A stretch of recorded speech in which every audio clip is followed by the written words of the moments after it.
specifically measure and ultimately enhance performance and also mete out corporate governance advisory. The Society, as part of our learning programs, organizes executive and board enhancement programs designed to specifically address issues that affect different boards. Our upcoming programs include IT governance, implementing governance structure,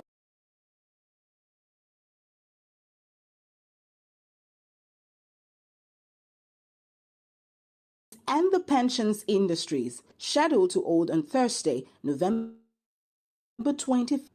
Our membership platform has a wide range of professionals interested in corporate governance and ethics.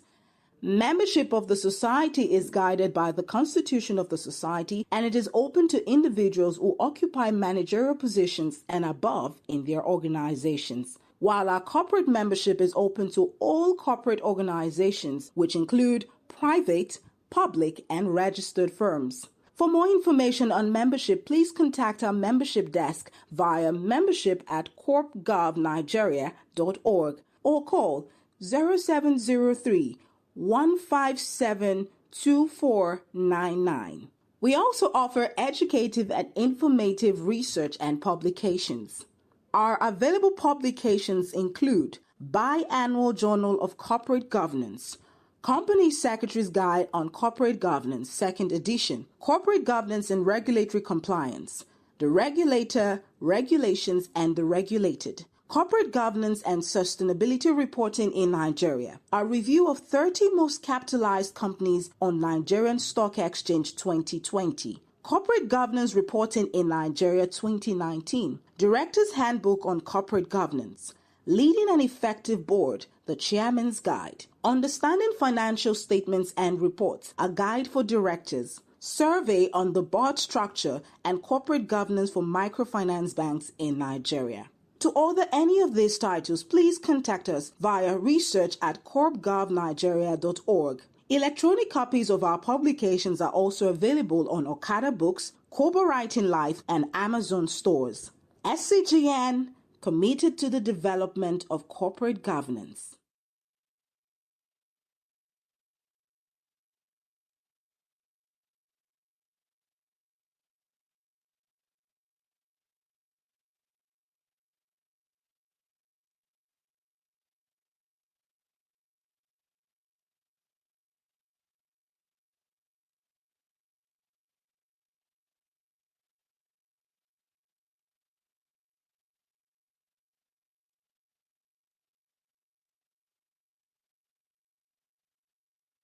The Society for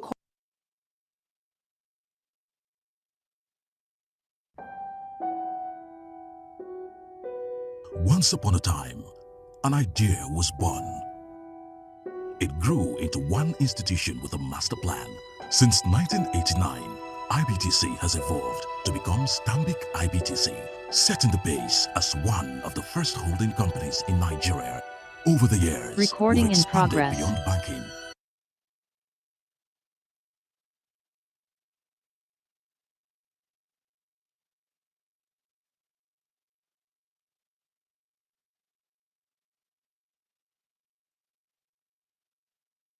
to owning formidable business subsidiaries across 10 industries, all backed up with AAA Fitch rating.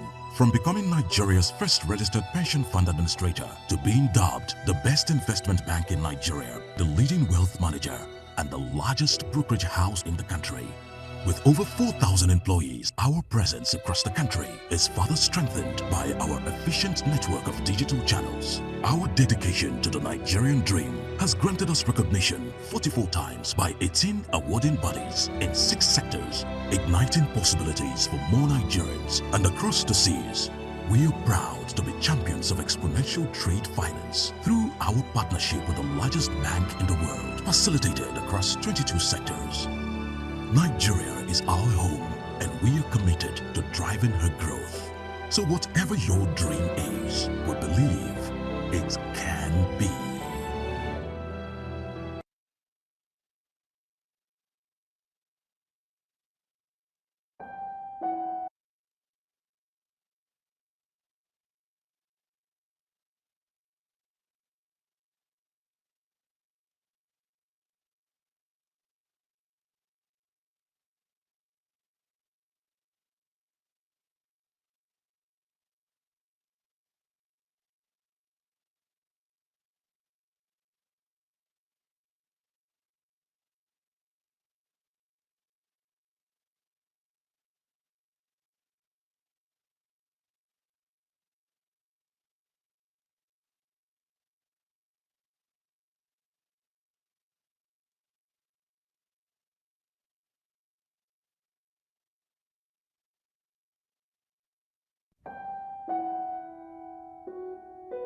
Once upon a time, an idea was born.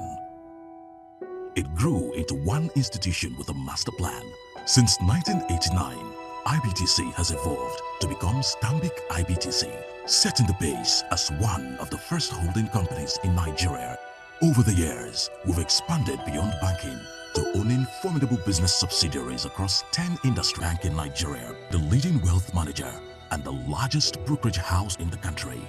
With over 4,000 employees, our presence across the country is further strengthened by our efficient network of digital channels. Our dedication to the Nigerian dream has granted us recognition 44 times by 18 awarding bodies in 6 sectors, igniting possibilities for more Nigerians. And across the seas, we are proud to be champions of exponential trade finance through our partnership with the largest bank in the world, facilitated across 22 sectors.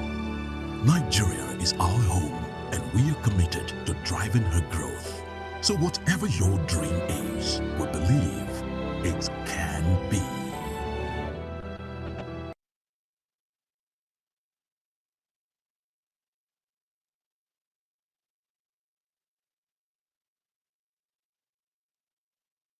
The Society for Corporate Governance Nigeria is a registered not-for-profit organization. It is the foremost institution committed to the development of corporate governance and best practices in Nigeria. Our vision is to enhance the development of good corporate governance practices, while our mission is to be the leading player in the development and promotion of corporate governance best practices nationally and internationally. Our offerings include board evaluation and governance advisory, directors training and board enhancement programs, research and publications, and membership. Being a statutory requirement for corporate organizations, the Society for Corporate Governance assists organizations to evaluate their boards by conducting a board performance evaluation assessment to specifically measure and ultimately enhance performance and also mete out corporate governance advisory. The Society, as part of our learning programs, organizes executive and board enhancement programs designed to specifically address issues that affect different boards. Our upcoming programs include IT governance, implementing governance structure for data protection and cybersecurity, scheduled to hold on Thursday, October 28, 2021, and corporate governance and the pensions industries, scheduled to hold on Thursday, November 25, 2021. Our membership platform has a wide range of professionals interested in corporate governance and ethics. Membership of the Society is guided by the Constitution of the Society, and it is open to individuals who occupy managerial positions and above in their organizations. While our corporate membership is open to all corporate organizations, which include private, public, and registered firms. For more information on membership, please contact our membership desk via membership@corpgovnigeria.org or call 0703 157 2499. We also offer educative and informative research and publications.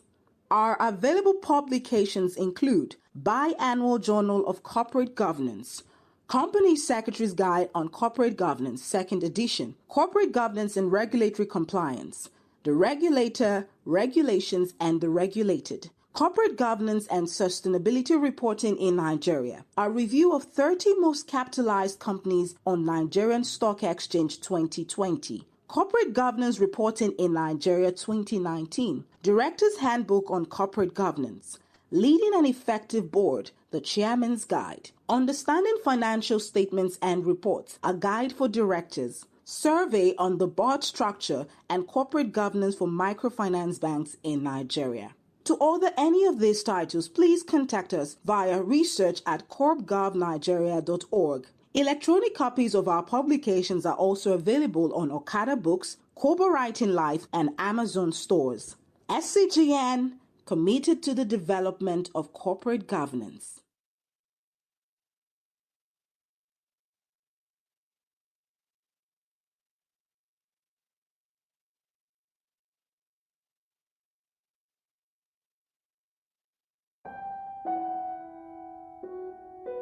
Once upon a time, an idea was born. It grew into one institution with a master plan.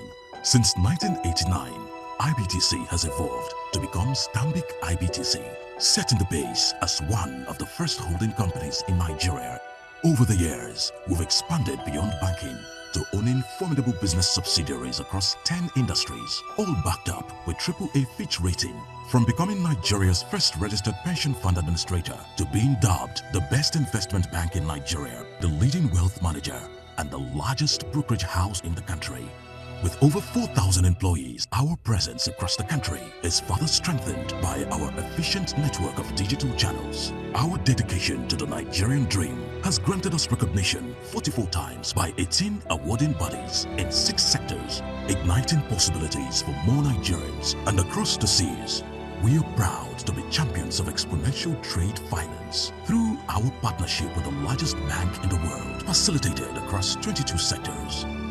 Nigeria is our home, and we are committed to driving her growth. So whatever your dream is, we believe it can be.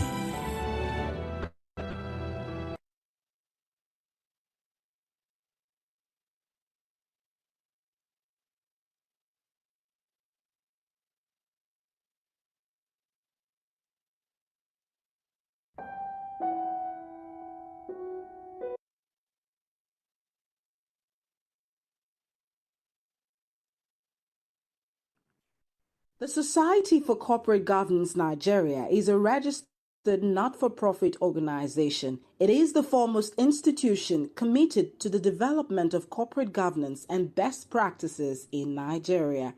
Our vision is to enhance the development of good corporate governance practices, while our mission is to be the leading player in the development and promotion of corporate governance best practices nationally and internationally. Our offerings include board evaluation and governance advisory, directors training and board enhancement programs, research and publications, and membership. Being a statutory requirement for corporate organizations, the Society for Corporate Governance assists organizations to evaluate their boards by conducting a board performance evaluation assessment to specifically measure and ultimately enhance performance and also mete out corporate governance advisory.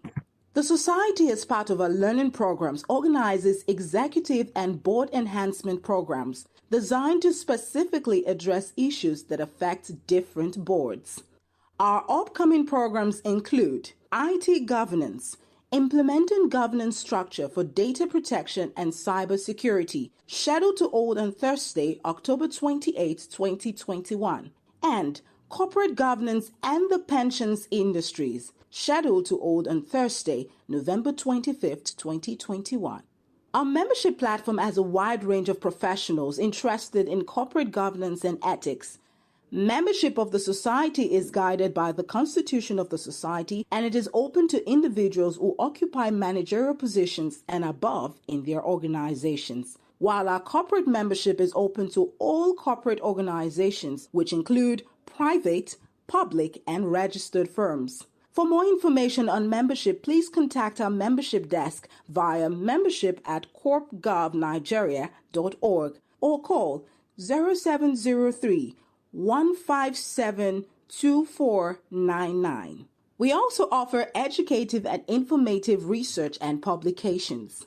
Our available publications include Biannual Journal of Corporate Governance, Company Secretary's Guide on Corporate Governance, 2nd edition, Corporate Governance and Regulatory Compliance, The Regulator, Regulations, and the Regulated, Corporate Governance and Sustainability Reporting in Nigeria, a review of 30 most capitalized companies on Nigerian Stock Exchange 2020, Corporate Governance Reporting in Nigeria 2019, Director's Handbook on Corporate Governance, Leading an Effective Board, the Chairman's Guide, Understanding Financial Statements and Reports, a Guide for Directors, Survey on the Board Structure and Corporate Governance for Microfinance Banks in Nigeria. To order any of these titles, please contact us via research@corpgovnigeria.org. Electronic copies of our publications are also available on Okada Books, Kobo Writing Life, and Amazon stores.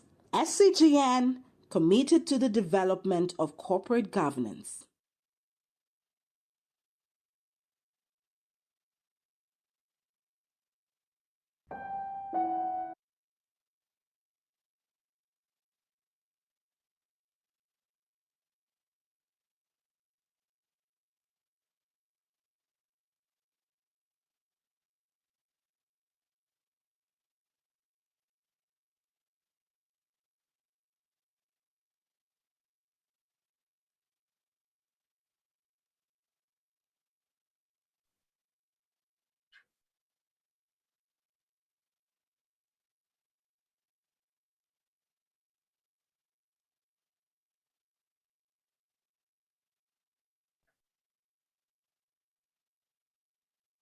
Good morning, ladies and gentlemen. Welcome to the 2021 Annual Corporate Governance Conference of the Society for Corporate Governance. It is 10:59 a.m. We have 1 more minute to start as we welcome people joining us online. Good morning. I can see that we have a lot of people coming in. Please admit all as they come in. Good morning. Thank you. So this is 11 o'clock. Welcome to the Society for Corporate Governance 2021 Annual Corporate Governance Conference. It is indeed a pleasure to welcome everybody this morning. Drop your comments on the chat box just to say hi and welcome. I can see comments dropping already. Thank you for joining us. Welcome. Thank you. Thank you so much. Happy to welcome you as well.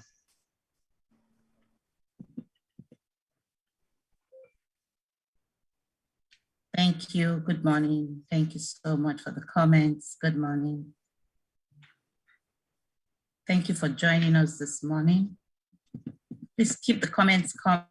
You can comment, please. You can drop it or you can see you online. Good morning, sir. Good morning, speaker. I can see you also online. Good morning. Good morning. Good morning. Good morning, everybody. Thank you so much for joining us this morning.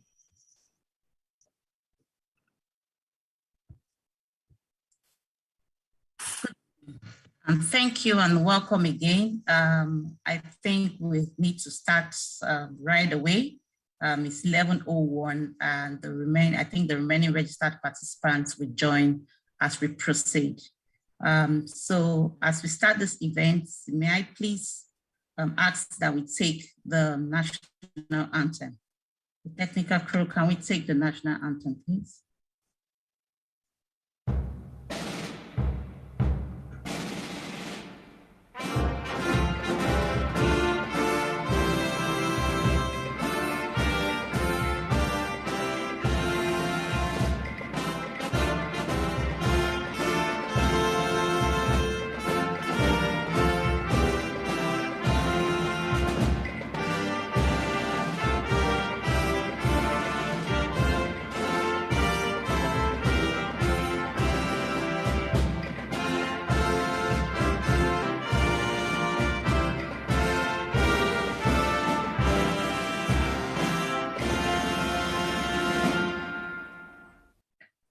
Thank you very much and welcome again. Thank you. Good morning to everybody here in Nigeria. It's 11:05 time.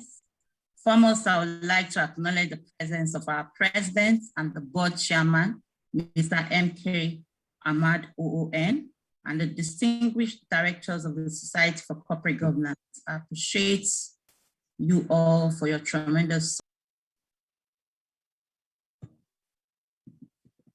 Very big welcome to all our esteemed guests as well, men and women present here. I'd like to say a very big thank you for joining us. It's so good to have you with us this morning. The Annual Corporate Governance Conference has over the years been hosted by the Society for Corporate Governance, and we spare no effort in raising awareness about corporate governance principles. The theme for this year's conference, as you know, is emerging trends in corporate governance with key focus on ESG, board diversity, regulation, and digital transformation. Uniquely placed to champion discussion today are international and national experts and executives who have come from different parts of the world and different regions of this world. Our keynote speaker for today is Ms. Kerrie Waring. Our panelists, Mrs. Nkemdilim Uwaje Begho, Ms. Rukaiya at El-Rufai, Ms. Rose Lumumba, Mr. Tenny Popola, who will take part in an enriching discourse to propose solutions in dealing with corporate governance challenges and entrenching global governance standards for business best practices. I am also pleased to inform you that in concurrence with this year's conference is the presentation of 2 publications. I hope you will enjoy today and the next few hours of discussion. This year, we are fortunate to have the support of a great cadre of sponsors, which include Zenith Bank PLC, Stanbic IBTC, Flour Mills of Nigeria PLC, OVH Energy, Polaris Bank PLC, Kenna Partners, whom I hope you will get to meet during the conference. I also like to acknowledge our media partners, ProShare Media, our IT partners, Futuresoft Resources Limited, who have assisted us greatly in promoting the conference and creating strong awareness. I'd like to say a very big thank you for joining us today. And I would like to then move, will I call it the microphone now, given that we are all here virtually. But the next stage of the agenda of this conference is the opening remarks by our presidents. So if you're ready, I would like to you. Thank you.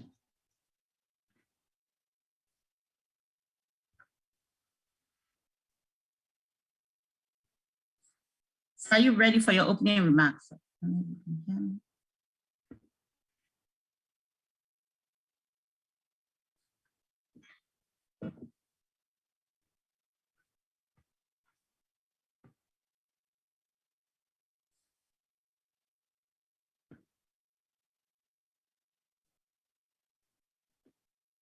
Bear with us. I will just try and connect with him.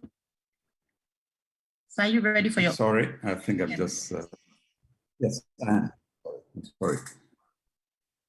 Good morning, distinguished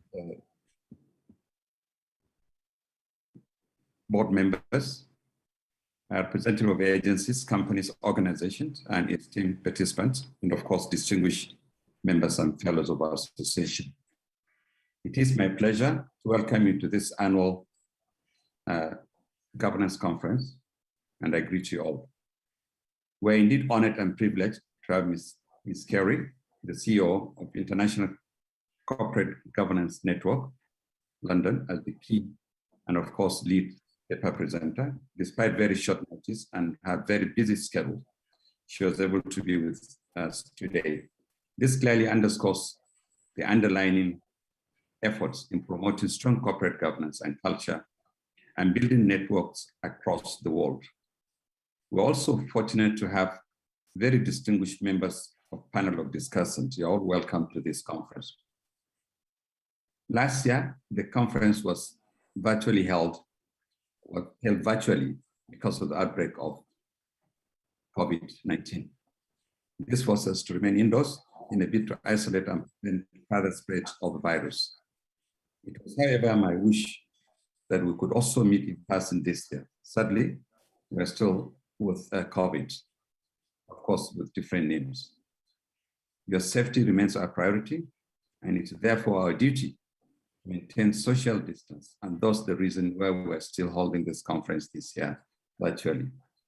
Esteemed guests and participants, as you know, the concept of corporate governance has been the primary agenda within the framework of problems that companies face in this country and of course in different parts of the world. As it was once said, corporate governance is about being power, being proper, and also being right. It has become a known fact that when a board of directors sits down to look at the wisdom of embarking on any strategic plan or path, whether it be to expand, contract, or diversify business, there are basically two chief considerations: risk and return, which many boards today go for rewards, believing that risk will take care of itself. Nevertheless, it is worthy to note that corporate governance principles are not static or solid principles within cast in stone. These principles differ according to environmental factors, economic circumstances, development levels, and of course, legal system. When change is approached and understood, such principles can better be understood in terms of the changing environment. However, the basic principles remain the same. This year's theme is emerging trends in corporate governance, particularly looking at the ESGs, or diversity, regulation, and of course, digital transformation. And consistent with this theme, 2 books will be launched at this conference later during our deliberations. I must therefore commend the management of Society for Corporate Governance Nigeria for a well-captured theme, and for the research team, having done a very thorough job in terms of the 2 books we are presenting today. Corporate Governance and Sustainability Reporting, a review for top most capitalized companies in Nigeria on Nigerian exchange. And of course, a survey report on corporate governance and board structure in the agri sector in Nigeria, given the fact that agriculture today in this country has a prominent role. The government has consistently, together with the Central Bank of Nigeria, at the forefront of promoting agriculture in Nigeria. I hope this conference will assist participants to understand the steps that need to be taken, the tools, concepts, and frameworks for conducting a very comprehensive evaluation of existing practices within the framework of international best practices, what must be done in this respect in the future. In conclusion, distinguished participants, members of the panel, and of course our keynote speaker, I would like to state that the Society for Corporate Governance in Nigeria will continue its efforts in promoting good corporate governance within a framework that is capable, comparable with international corporate governance practices and principles. And I believe the support provided by you as distinguished players in the corporate governance space will continue as well as now. While I look forward to fruitful and engaging conference, please, I request that we get engaged, listen, understand, and share experiences. And that is the essence of this conference. Once again, I distinguish members of the board, members and fellows, other participants, and of course, our keynote speaker, and I distinguished members of panel. It is indeed an honor to once again welcome you to this conference. And I hope and pray it's going to be a very fruitful conference. Thank you and God bless. Thank you. Thank you very much, Mr. President, for your remarks. Indeed, it highlights some of the agendas of the Society for Corporate Governance and also what we look out for during this conference. So next on the agenda is a conference discussion. And to take this session, I would like to invite our director, Mrs. Nkemdilim Begho, to introduce the keynote speaker and moderate the panel discussion. Mrs. Begho, if you're ready, please, over to you. Thank you so much, Chioma. Good morning, everyone, and welcome to the 2021 Annual Corporate Governance Conference. Today, we're very excited to welcome our keynote speaker, Mrs. Kerrie Waring. She's the CEO of the International Corporate Governance Network London, Icgn, and she will be speaking to us on the board's role and responsibility in a sustainable world. Kerrie is the Chief Executive of the International Corporate Governance Network, a global governance organization led by investors responsible for assets of $59 trillion based in over 40 countries. She also serves as a member of the Japan Financial Services Agency's Council of Experts advising on corporate governance and investor stewardship reforms. Prior to her appointment to Icgn in 2008, Kerrie directed high-profile governance initiatives at the Institute for Chartered Accountants in England and Wales, where she led cross-Atlantic initiatives. Earlier, she was an international professional development manager at the UK Institute of Directors, where she established IOD International and the Global Director Development Circle, now known as the Global Network of Director Institutes. More recently, she established the Global Stewardship Codes Network, an international group of regulators responsible for code development, and the Global Network of Investor Associations. Kerrie is a lead author of the IFC Corporate Governance in 2004, among a series of other publications. Kerrie was named Rising Star of Corporate Governance by the Milstein School of Corporate Governance and Performance at the Yale School of Management in 2008. A chartered company secretary and fellow of ICSA, she holds a BA honors degree in international business and Japanese. Thank you so much for joining us today, Kerrie. With that, I will hand over to you. Thank you for that kind introduction. I seem to be having trouble with the video cam. So I am actually going to just dial off and dial on very quickly because I'd really like to see you all. So if you just bear with me for 1 minute, I promise I will be very quick. I'm just realizing the video camera is not working. Otherwise, right, you will just have to hear me. But just let me give this a go. I'll be 2 seconds. Sorry about that. No worries. Thank you so much, Kerrie.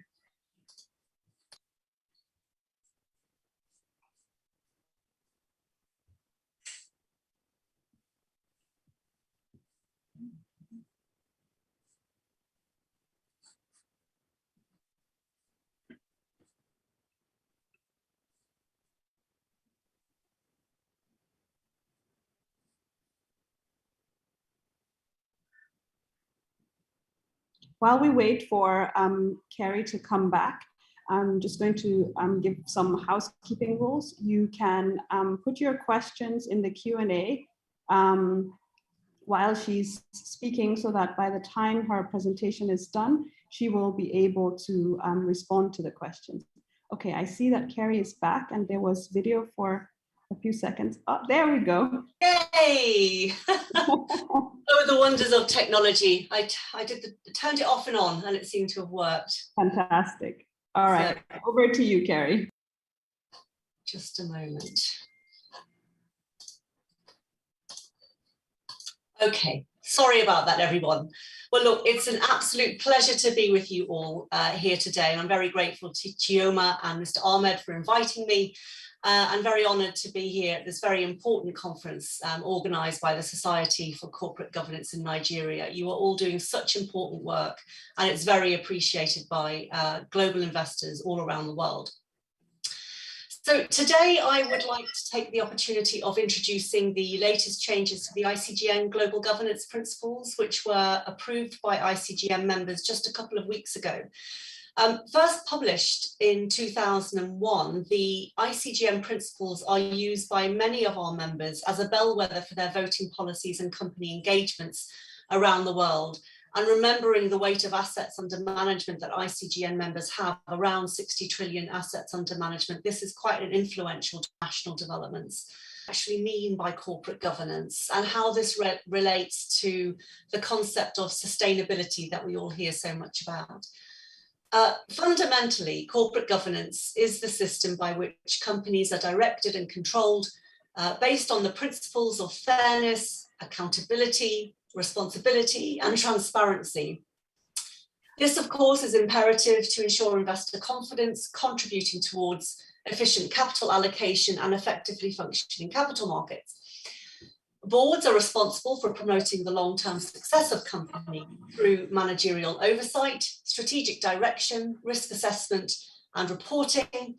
And investors hold companies to account for doing so through the exercise of shareholder rights, including company monitoring, voting, and engagement, otherwise known as stewardship responsibilities.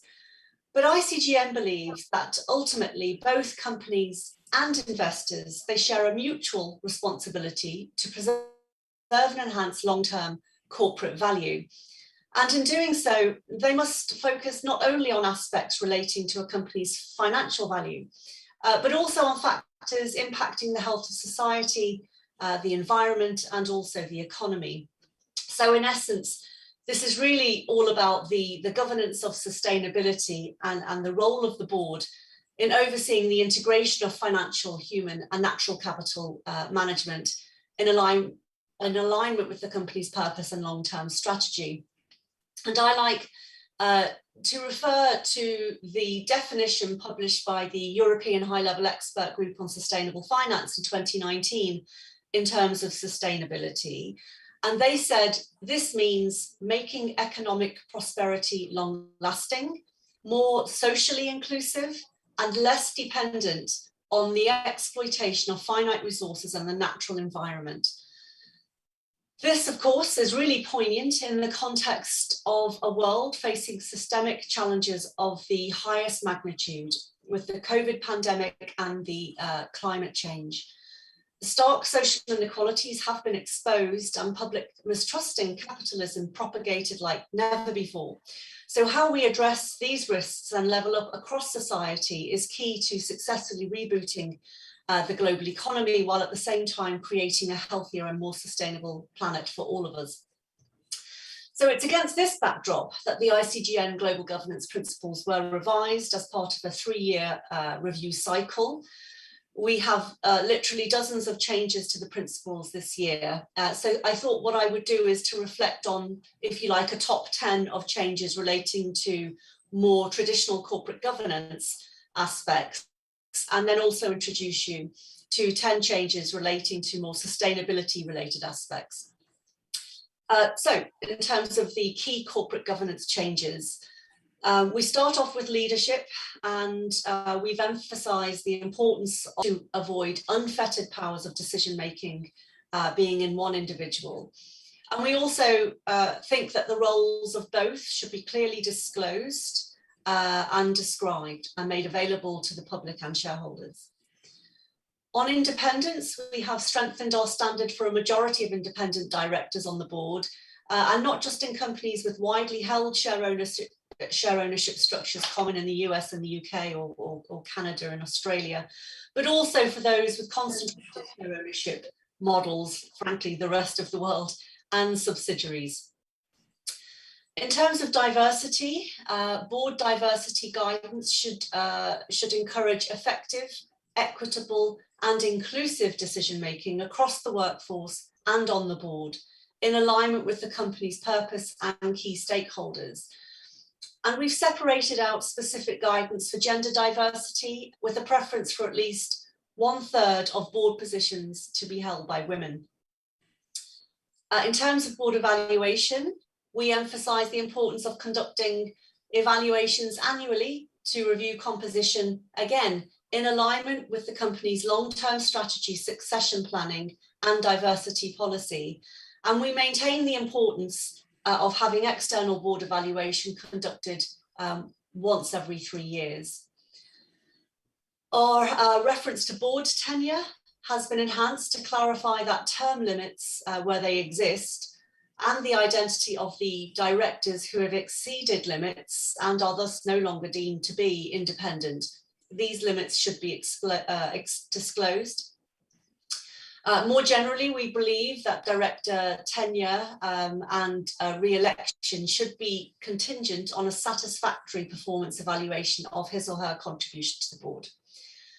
On board appointments, there should be a formal and transparent approach to board director appointments based on relevant and objective selection criteria led by an independent nomination committee to ensure appropriate board refreshment aligned with the company's long-term strategy, succession planning, and diversity policy. On capital allocation, there is new guidance to manage and disclose how the board resolves competing company, investor, and stakeholder interests while maintaining sufficient liquidity to ensure resilience. We have acknowledged public debate around tax avoidance by emphasising the board's role and accountability in overseeing the company's tax policy, but only within a legal, not only within a legal context, but within the bounds of acceptable social norms. In relation to audit, the work of the audit committee, financial statements, and how they were addressed. Additionally, shareholders will want to know about the effectiveness of the audit process itself, including audit tender, audit tenure, independence fees, and any non-audit services provided. Finally, in relation to fundamental corporate governance changes in the principles and primarily instigated by the COVID crisis, we have added new principles emphasising the importance of shareholder participation at AGMs, particularly virtual AGMs, to ensure that they are efficiently, democratically and securely facilitated. Now, this reflects a general anxiety of Icgm members around potential infringements to shareholder rights to hold boards to account through voting statements and questions at virtual AGMs, particularly around contentious proposals. So companies really should take care to remove any artificial barriers to participation and reflect as best as possible the in-person AGM experience to enable constructive interactivity between shareholders and the board to take place. So moving on to the sustainability related changes. Firstly, we clarify that the board should disclose a company purpose to guide management's approach to strategy, innovation and risk.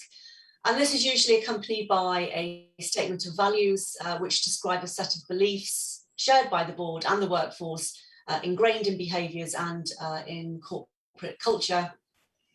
And by defining a company purpose, the board is better able then to identify a company's key stakeholders and to disclose how their interests are considered. Thirdly, we clarify directors' duties to promote the best interest of the company, thereby preserving and enhancing long-term share value while having regard to relevant stakeholder interests. I think more generally, the perception of fiduciary duty for directors is evolving. Earlier this year, the European Parliament announced plans for a new binding law that ensures companies are held accountable and liable when they harm human rights, the environment, and good governance. And as we emerge from the COVID crisis, the degree to which directors have upheld their duties is being challenged in some markets with shareholder litigation. For example, where board directors have not properly disclosed pandemic-related risks, despite them being aware of the negative impacts on the business. Employees in some markets are also holding directors to account for failures in the oversight of management to implement adequate health and safety procedures to prevent the spread of the virus. And alongside this, according to a recent OECD report, in the second quarter of 2020, average prices of insurance premiums to protect directors increased by around 60% in the US and more than doubled in the UK, again, due to the COVID-related factors. So I think ultimately board directors really should ensure that companies have robust processes to keep them sufficiently informed of systemic risks. And they must be prepared to devote time to board meetings, so don't be overboarded sitting on many boards. Take steps to educate them yourselves, such as the excellent programs that the Society offers. This is extremely important for upholding your directors' duties. Moving on to risk oversight, this has also been expanded in the Icgm principles, particularly systemic risks, including ecological degradation, social inequality and digital transformation. And this is alongside usual threats to the business model, including cybersecurity, supply chain resilience, a topic of particular importance in the UK right now, but of course around the world as well. Performance, solvency, liquidity and reputation. We have added a new reference to double materiality. So this is for reporting on a company's external impacts on society and the environment, as well as internal impacts on the company's own financial performance. We also refer to dynamic materiality, recognizing that materiality evolves over time alongside emerging technology, product innovation, regulatory developments, and so on. And these concepts of double and dynamic materiality really overlay our traditional understanding of materiality, being information that a reasonable investor would consider in making an investment or voting decision. Moving on to executive remuneration.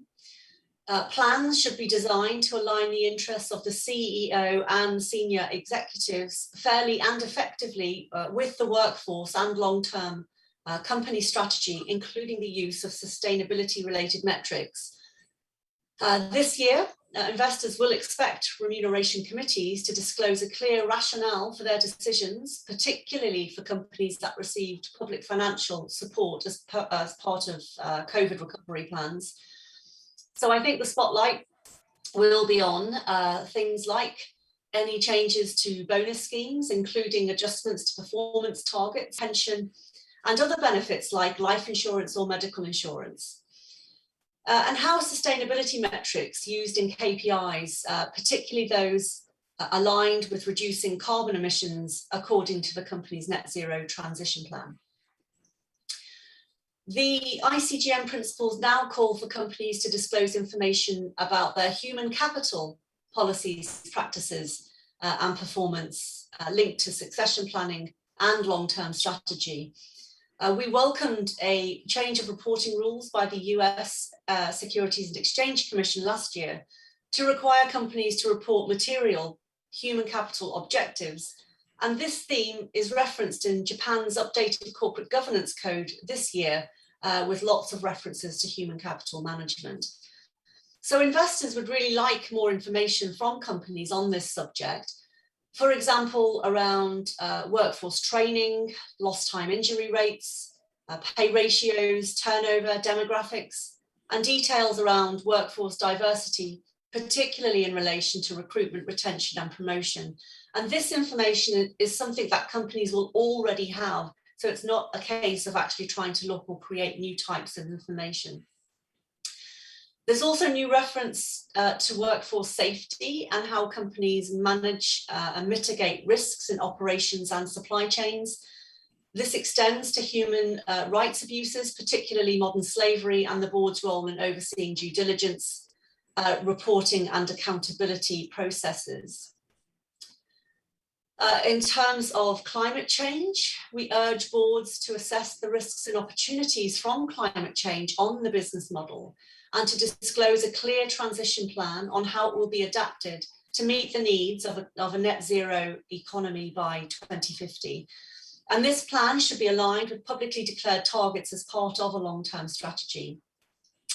This is really important because it helps investors understand company resilience in addressing climate change risks and opportunities, as well as assessing progress towards achieving net zero targets. And then in turn, of course, investors themselves are better able to disclose how their own portfolios are aligned for net zero transition. And finally, on sustainability reporting, we encourage companies to use sustainability-related accounting reporting frameworks to facilitate consistency and comparability across markets and industries. Icgn supports the proposed establishment of the International Sustainability Standards Board.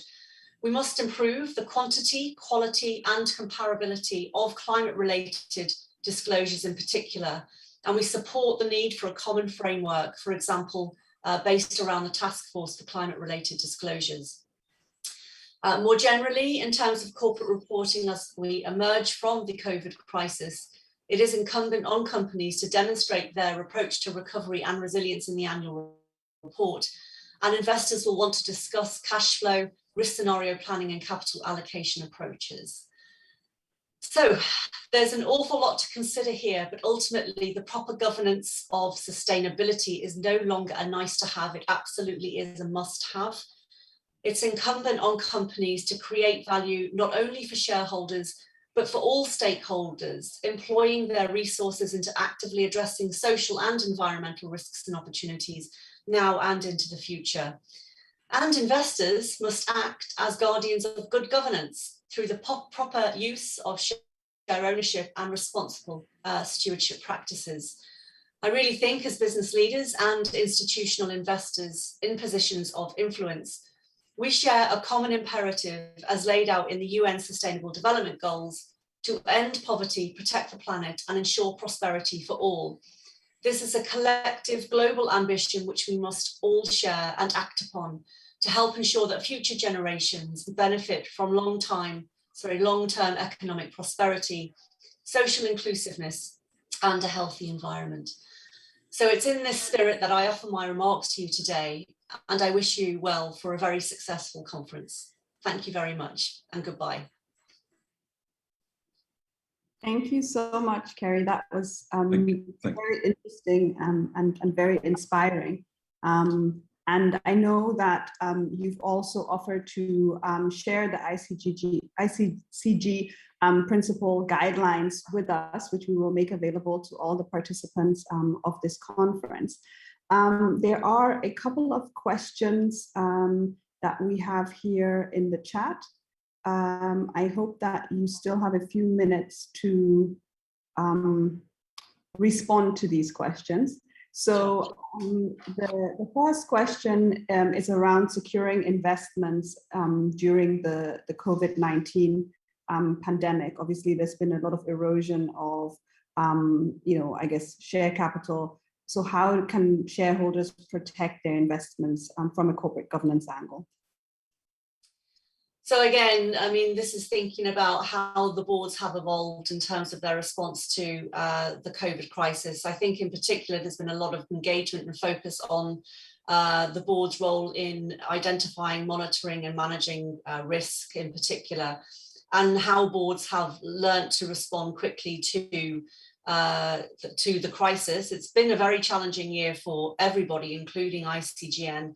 But that is ultimately one of the ways in which investors are able to help ensure that their investments are protected.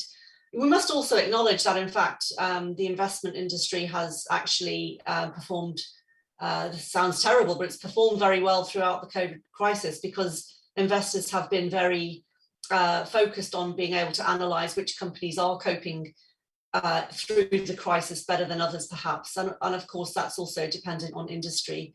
So I think the lesson for corporate boards is to really be aware that investors do expect you to pay close attention to your approach to risk management and internal controls. All right, thank you so much. We have another question from the president of the Manufacturing Association of Nigeria. So he says that obviously in order to put all of these different new principles in place, you need a lot of capacity as well as resources. And his question here is, how can smaller companies, sort of go on the path of really good corporate governance, but obviously with limited resources and limited capacity? What is your advice for them? So I would say that even small companies are probably doing already a lot of great corporate governance practices. It's just about interpreting what investors define as being corporate governance. And in that regard, please do read the Icgn Global Governance Principles. It's a very educational piece of work. It's actually sits alongside the OECD principles, if you like, which were originally written for regulators and markets. The Icgn principles are written from a global investor perspective and really focus on the aspects that investors would expect to see on boards. So even as a small company, you're going to have a board. And so just think about some of the recommendations on board diversity. Think about, do you have an annual evaluation? If so, is that an internal procedure or an external procedure? I think there are lots of quick wins, and it doesn't need to be as painful as perhaps some companies might think. And actually it will really substantially increase your reputation in the market. And reach out to the Icgn if you want some advice on how you might be able to quickly elevate your standing with global investors in terms of your corporate governance credibility, and disclose more information. You're already doing a lot of great stuff. Just tell us about it. Okay, great. There's one last question that we have here, and it's basically about the evaluations, the board evaluations. So the person asking says he agrees that it's good to have board evaluations, but shouldn't there be more than just the annual evaluation? Shouldn't there be some type of evaluation of sort of on a self-assessment basis for each board meeting, which should include the CEO, a board committee's assessment as well? What do you think about this? And is this doable or a little bit too much? So that's a great question. And yes, I do think there should be more granularity on the board evaluation process. I'm not sure I would advocate that that should happen at every board meeting. But I do think the board evaluation should be conducted for the collective board, see how the collective decision-making work. It should be done for the individual committees, and it should be done for the individual directors themselves. And definitely, of course, the CEO should be evaluated on an annual basis, usually by the nomination or the governance committee. What I think is important with the evaluation process is, don't use any bog standard evaluation process. Create a questionnaire that's useful for you. Think about your company purpose, think about your long-term strategy. Do you have the right skills on the board now or in 3 years? Planning for boards that are rotating off, and your diversity policy. Please do have and disclose a public diversity, equity and inclusion policy, which then gives you a framework to express the kinds of things that you're needing in an optimal board composition. And then your board assessment should be assessed against that every year. It should be a fairly straightforward process to do an internal evaluation every year, and investors will expect you to disclose the results, not in detail, but the process at least for evaluation. And it is good practice to conduct an external board evaluation every 3 years, really for independence reasons. Okay, great, thank you. Do you have time for one more question? Sure, I can take one more question, that's fine. Okay. There's one question that talks about, the corporate governance code and practice are being improved all the time, but companies are still collapsing. What could the problem be, and why is this still happening? That question is difficult to answer depending on the company, and it's been incredibly tough for companies, over the COVID period. And it's likely to get tougher for everybody as we embrace the challenges that climate change is posing, biodiversity loss, water scarcity, pollution, the digital transformation. It is tough to be on a board these days. I guess what I would say to that, though, is, as a CEO myself, I'll be honest with you, Icgn faced a cliff edge last year. We had to completely rework our funding model, and we managed to do it. We increased fees by 160%. We eradicated our reliance on conference revenue. So I would say it is fundamentally about, the quality of your CEO and management team, the quality of the board overseeing the business plan, keeping your eye on the external risk factors and understanding, even when you are faced with an incredible event like COVID, can you pivot? Many companies have pivoted very successfully and come out of this crisis in a much more innovative state. Unfortunately, other companies have really not been able to manage, and that isn't due to, perhaps poor CEO oversight. That is just a fact of life. I'm not sure that answer has been very helpful, but I think it is down to the quality of the leadership and the board. All right, thank you so much, Kerrie, and thank you for your time. We really appreciate you sharing so generously, and I think it's really also great that you've shared the ICGC principles with us so that we can share with the conference participants. So thank you so much for being here this morning, and we wish you a lovely day. Not at all. Thank you to you too. It's been a wonderful pleasure to be here, and stay in touch. I look forward to hearing more about your good work. Thank you very much, everybody. Goodbye. Goodbye.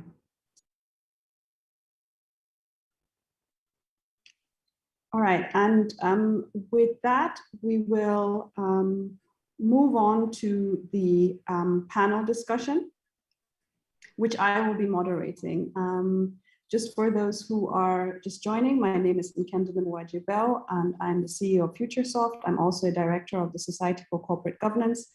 And we've been talking about new principles for corporate governance. And I think with the COVID pandemic, global warming, social justice movements, and the digital transformation, we've had far-reaching impacts on business and society around the world. In many ways, we're at a turning point, and corporate governance trends vary somewhat across regions, but corporations globally are experiencing a reckoning around their role in society, as our keynote speaker has already aptly highlighted. There will be a heightened focus on board effectiveness. Directors are having to consider an increasingly broad range of issues, as she's also mentioned in her 10 changes in corporate governance. And with that, there's an increasing pressure on boards to limit the number of external mandates a director can have, which will help ensure that members can be fully dedicated to the boards which they serve on. We're also seeing that diversity will continue to dominate the corporate governance agenda. Increasing female participation in leadership roles is one of the many areas boards are addressing.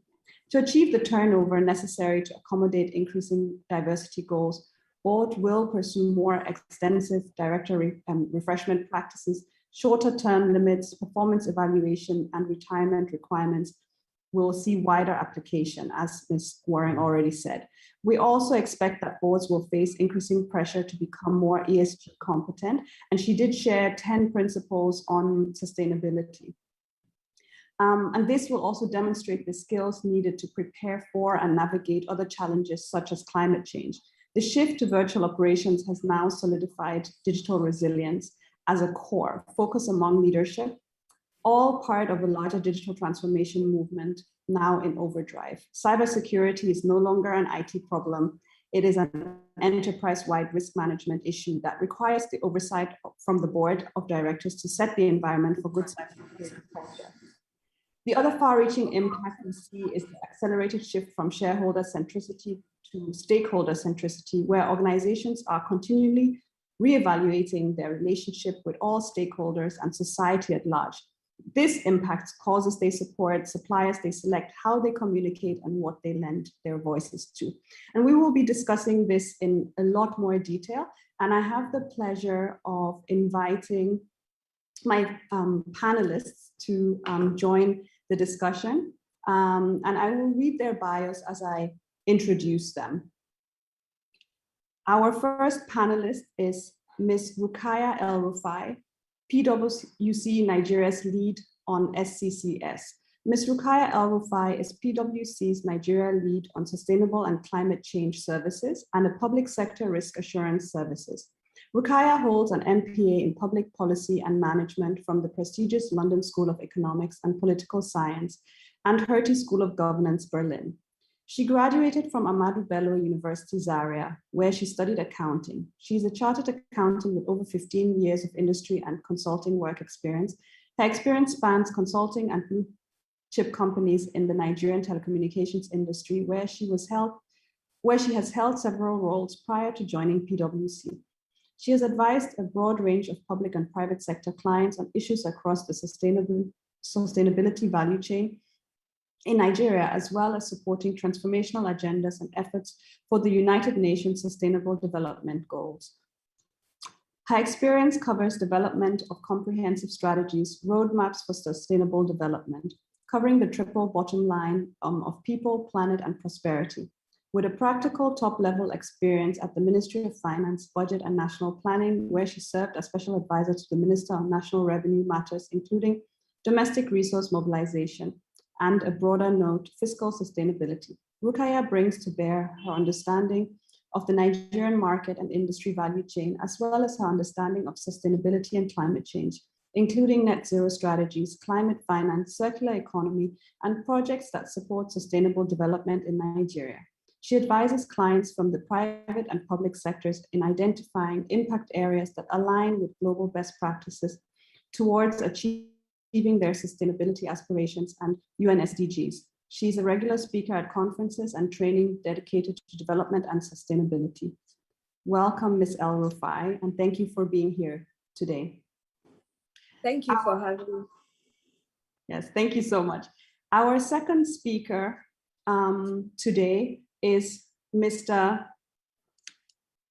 Olufemi Shobanjo. He's the head of Broker-Dealer Regulations Department at NGX Regulations, and he is ably representing Mr. Temi Pupola, who's the CEO of the Nigerian Exchange Limited, who could not be here today, but sends his regards and obviously has sent Mr. Shobanjo to represent him. Mr. Shobanjo is the head of the Broker-Dealer Regulation Department at NGX Regulations Limited, a subsidiary of the Nigerian Exchange Group. Prior to NGX Regulation, he was the head Broker-Dealer Regulation Department at the Nigerian Stock Exchange, responsible for the regulation and supervision of over 250 stockbroking firms in the Nigerian capital market. He has over 17 years of professional experience spanning across corporate and commercial law, compliance and regulation, banking and financial markets. Prior to the exchange, he worked for a couple of leading financial institutions in the UK, including Anglo-Irish Bank Corporations and HSBC Global Banking and Markets as part of the compliance and advisory monitoring team. He holds a law degree, LLB, from the University of Birmingham, UK, and a master's degree in international commercial law, LLM, from Cardiff Law University, University of Wales. He has also attended several professional courses and is an alumni of the Lagos Business School, having completed the senior management program. He's an associate member of the Chartered Institute for Securities and Investments UK, an associate member of the Institute of Capital Market Registrars of Nigeria, and a member of the Nigerian Bar Association. Thank you so much for being here today, Mr. Shobanjo, and welcome. Thank you very much for having me. Right. And last but not least, I would like to introduce and welcome Ms. Rose Lumumba, Corporate Governance Specialist at IFC. Rose works for the International Finance Corporation, IFC, as a corporate governance specialist. She has specialized in the development of corporate governance frameworks, is a trainer of trainers in corporate governance and board evaluator. She provides corporate governance interventions to companies, businesses, regulators, and market intermediaries across sub-Saharan Africa. She has contributed to the authorship of corporate governance tools for corporation secretaries, boards, and companies, including SMEs. She has vast experience in capital markets, regulation practices in emerging markets, having worked in the securities industry as an investment banker and regulator in the industry for close to 20 years. Rose is an AOEC accredited executive coach who passionately walks with corporate executives to reach their goals. In line with her passion of empowering leaders, Rose co-founded the Women on Boards Network, which builds capacity for women with an aim to developing women ready for corporate leadership. Rose holds a Bachelor of Law and a Master's degree in Business Administration and is currently undertaking a doctorate in Business Administration. Thank you so much for being here, Ms. Lumumba, and welcome. To run a quick poll before we jump into the panel discussion. And the question that we have is, which of these emerging trends in corporate governance are you seeing in your own industries? So the poll is now showing on the screen. If you can just select, and then we will also display the results.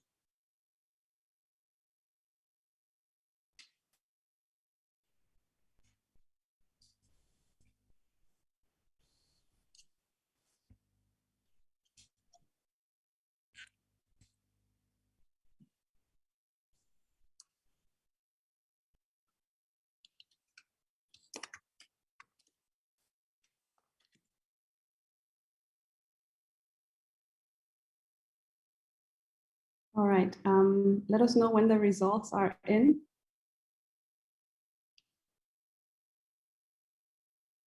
Some people are saying they can't see the polls. Is everyone else able to see the polls?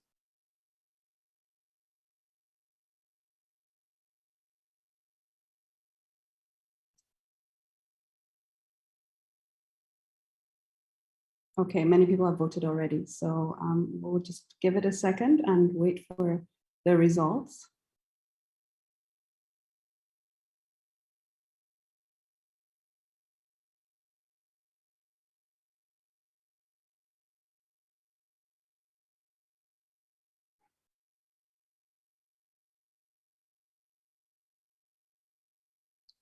All right, if we can display the results and close the poll, that would be great. Thank you.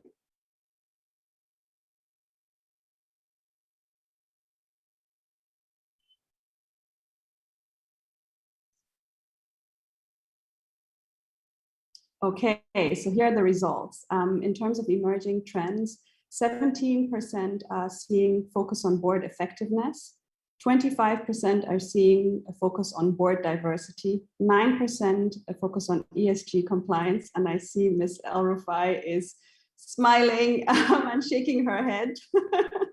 31% see a focus on digital transformation and digital resilience.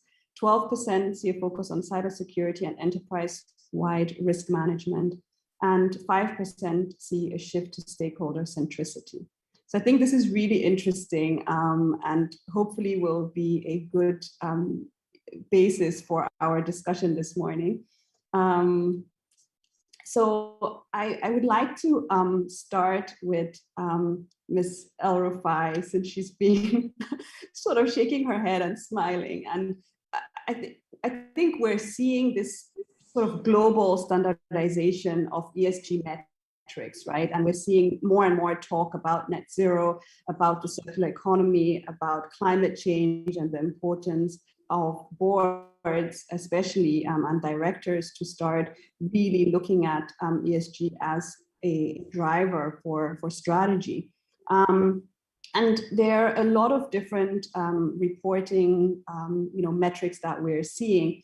And we believe that we're going to continue to see this ESG trend just get even stronger. So what approach should Nigerian boards take with regards to creating a framework or selecting a framework? And how can they really identify the aspects of ESG that are most material or relevant to their organizations? And how do they set goals for improving on this? Okay. Very interesting poll outcome. I don't know. I honestly think not everyone truly understands what ESG really is and sustainability and how it will create value. But I'll leave that aside and jump into the question. So let me start off by saying, companies' roles in society, are changing. And, societal demands of companies are changing as well. Because world issues are also becoming companies' issues. You look at population growth, you look at inequality, you look at climate change, COVID-19, pandemic, broken trust, all of which Kerrie highlighted nicely in her keynote address. Those are also becoming business issues. We've all seen inequalities, lack of inclusion, they cause social unrest and all that. We're also experiencing it in Nigeria, and then, the demands of stakeholders and stakeholder needs are changing. They're becoming more diverse, from government to regulators, to customers, to suppliers, to employees, and society at large. They all have non-financial expectations. Now financial considerations in reporting and engaging stakeholders is just one side. They demand more strategic, holistic information about that long-term value creation that Kerrie mentioned. And, that long-term value creation should also be shared. And that has led to the emergence of non-financial reporting in a clear, relevant, transparent, reliable manner, that would, lead to trusted information, and that's where the audit comes in.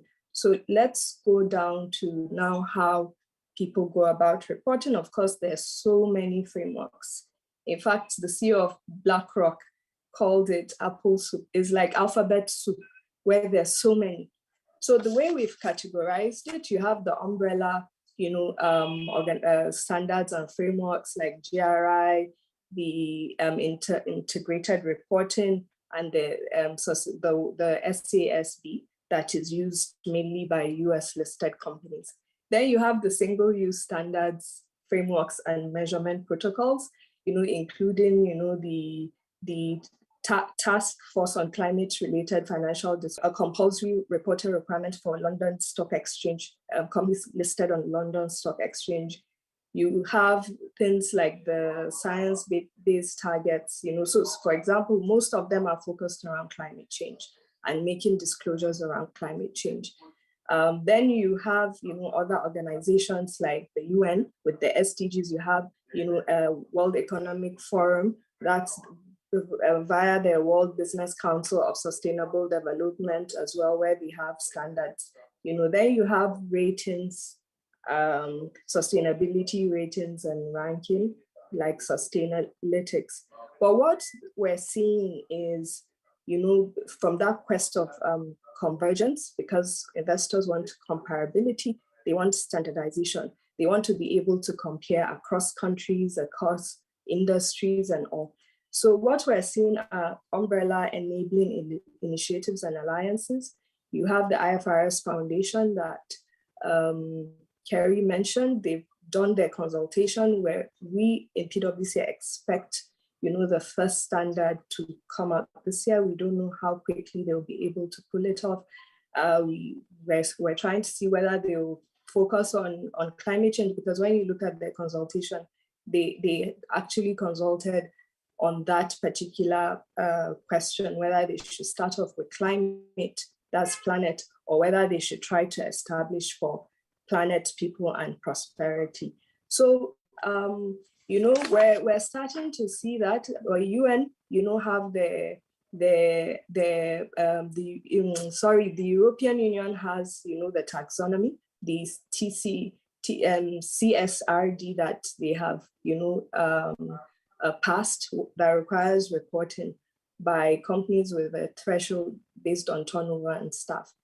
So, coming down to Nigeria, of course, there are other reporting standards. We have NGX here. There's the Nigeria Stock Exchange, sustainability disclosure guidelines. For the banks, we have, the Nigeria Sustainability Banking Principles. So, there are just so many. There are just so many. So typically, a board, would be faced with that dilemma of what's most appropriate for them. And, the board should look at the purpose. Generally, a sustainable company should be built or led by purpose. When you look at companies that have been in existence for over 100 years, they're led by purpose, right? So you have to look at your purpose. You have to look at, your intended users and stakeholders. You have to look at their reporting needs. You have to look at, those topics that are material to you as well, when selecting, because you saw how I explained the categorization of the frameworks. If probably a lot of your reporting, like the SASD, is investor-led. It's designed to furnish investors with information, and it's this thing. So another reason why you want that convergence is because of cherry picking. So the board has to choose something that truly would help them manage their material impact areas, the material topics. Then of course you have the reporting needs of the stakeholders. And I think with that, and you have to look at your reporting boundaries and the impact of the communication. And that way you can choose, a framework that is most appropriate for you. But in practice, what we help clients do is at the beginning, when we are going to develop reports, after mapping the stakeholders, we map the alliances they belong to, the frameworks they want to, you can combine as well. Because at the end of the report, you have your index table. So you show how you've confirmed, including SDGs, any industry, sustainability, alliance you belong to. So you can actually, develop one report that meets, but rarely would you, of course, you can combine integrated reporting with a GRI-based sustainability report, but you can combine reporting to UN Global Compact, reporting on your SDG impact or contributions to SDG with GRI. But the most commonly used is GRI, because it prescribes and recommends for a broader, area. Even in Nigeria, that's what's most common, GRI. Thank you. Thank you so much. That was extremely detailed and very helpful. And I'm sure a lot of people will be excited to get the recording after this session so that they can take detailed works and the recommendations that you've made. One of the things that you mentioned was the different frameworks that we have in Nigeria. And we'll come back to that because I just want to jump to Mr. Shobanjo first. And along the lines of ESG, right, we're seeing that globally investors are really looking at what do I invest in, how sustainable is this business, how ESG compliant is the business. And also the same goes for companies within financial services when it comes to what do they finance, right? So banks are looking more and more at financing only projects and different things that are ESG compliant. Are we seeing this same trend in Nigeria? And sort of tell us what you see, especially in the market, what exactly is happening, and how do you also see this evolving in the future? Okay, great question. I think in Nigeria, what we're finding is that we are probably still at a relatively, infant stage as far as ESG is concerned. But I must say that we've started to see a bit of traction over the last few years. As Rukaiya mentioned, the exchange came up with the sustainable disclosure listed companies to comply with those requirements. I think to date, the companies that are listed on the premium board of the exchange, 100% of those companies are already compliant with those requirements. In other words, they're reporting all of their activities around sustainability. And of course, this includes some large banks and some other types of organizations. If we go back several years, the central bank actually issued guidelines for the banking sector around sustainability. So what that meant was that the banks had an early start. And a lot of those banks, by virtue of regulation, have had to comply with the CBN directives. And that meant that also there are a number of categories in those requirements, including the areas, the sectors to finance. And so you'll find that a lot of the banks, like I said, have already had a head start and already financing, energy efficient and other types of sustainable areas. In the capital market, we've seen 4 issuances of green bonds over the last couple of years. And we've seen transactions worth over 40 billion naira, to put it in naira and kobo. And I think so we still have a long way to go. We've seen some traction. We've seen one of the large banks, one of the large corporates has actually come out to issue a green bond.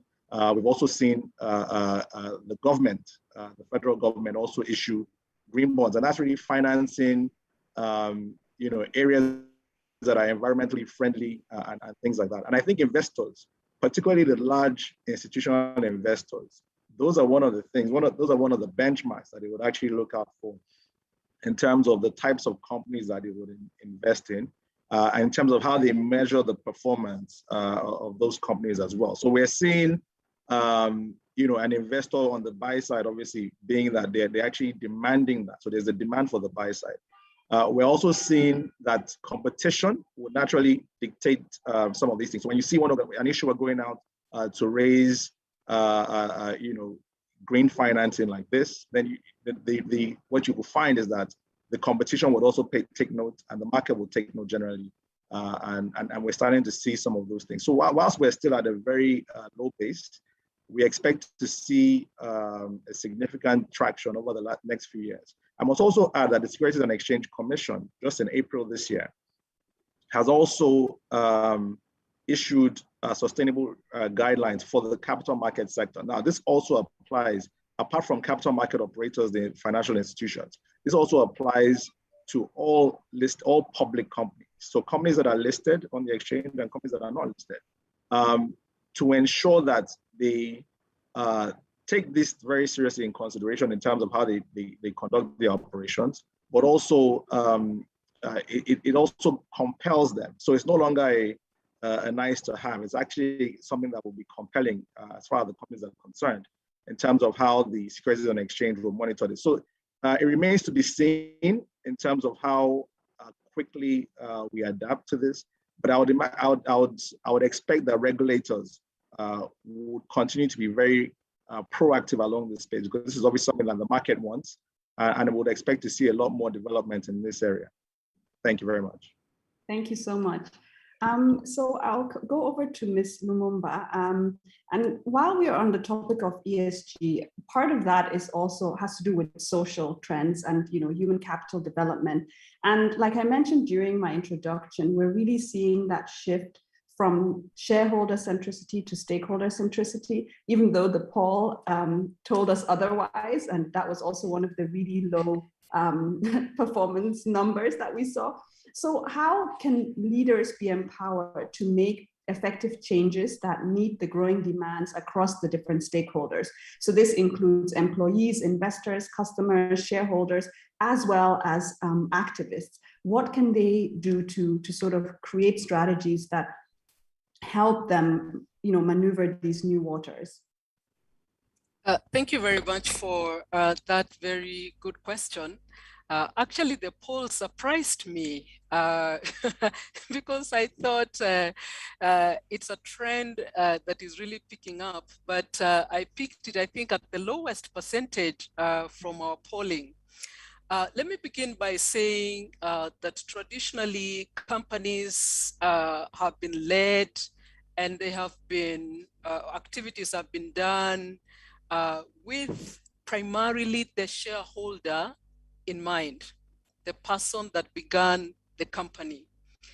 And the reason that has been the case is because from the beginning, if we look at the way companies were created in the 18th century, really when they came into play, the shareholder and his return were at the center of the activities of the company.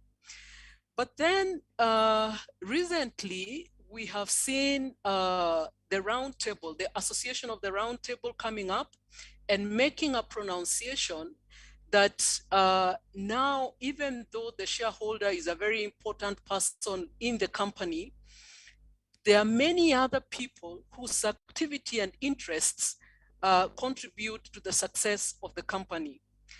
And the trend now is for companies to work with the entire group of stakeholders in mind. And so we have to very openly think about the company and place it in place in terms of its activities, its success or failure, and its interests. And when we put the company at the very center of our circle, we realize that there are many other people that surround and contribute to the success of that company.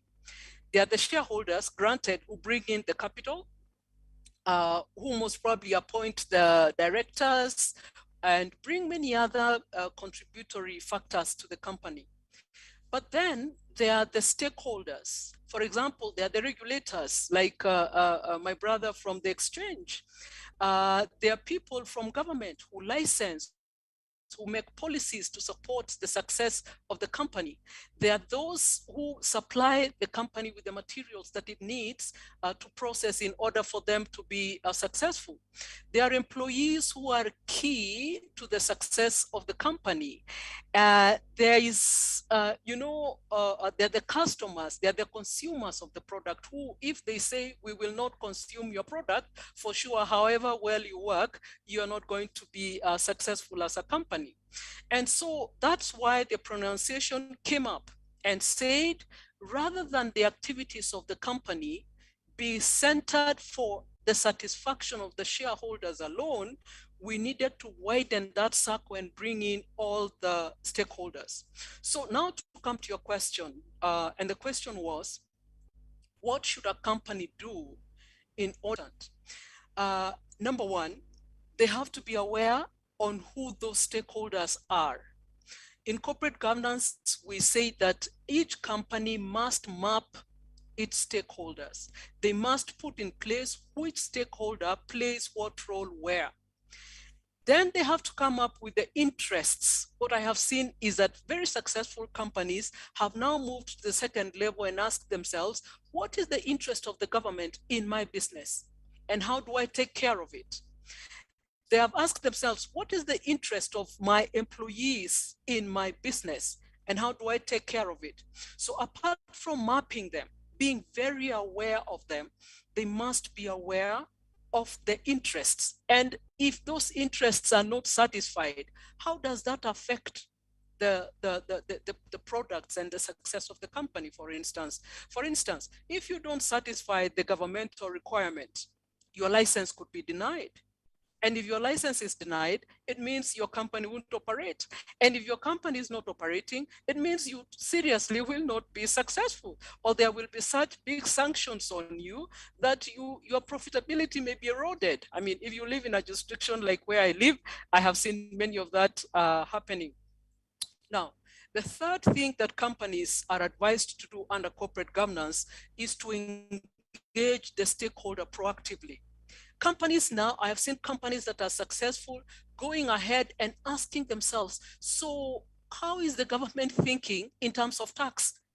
We have every day, and they have companies or a community of companies satisfy the needs of the government. What about security?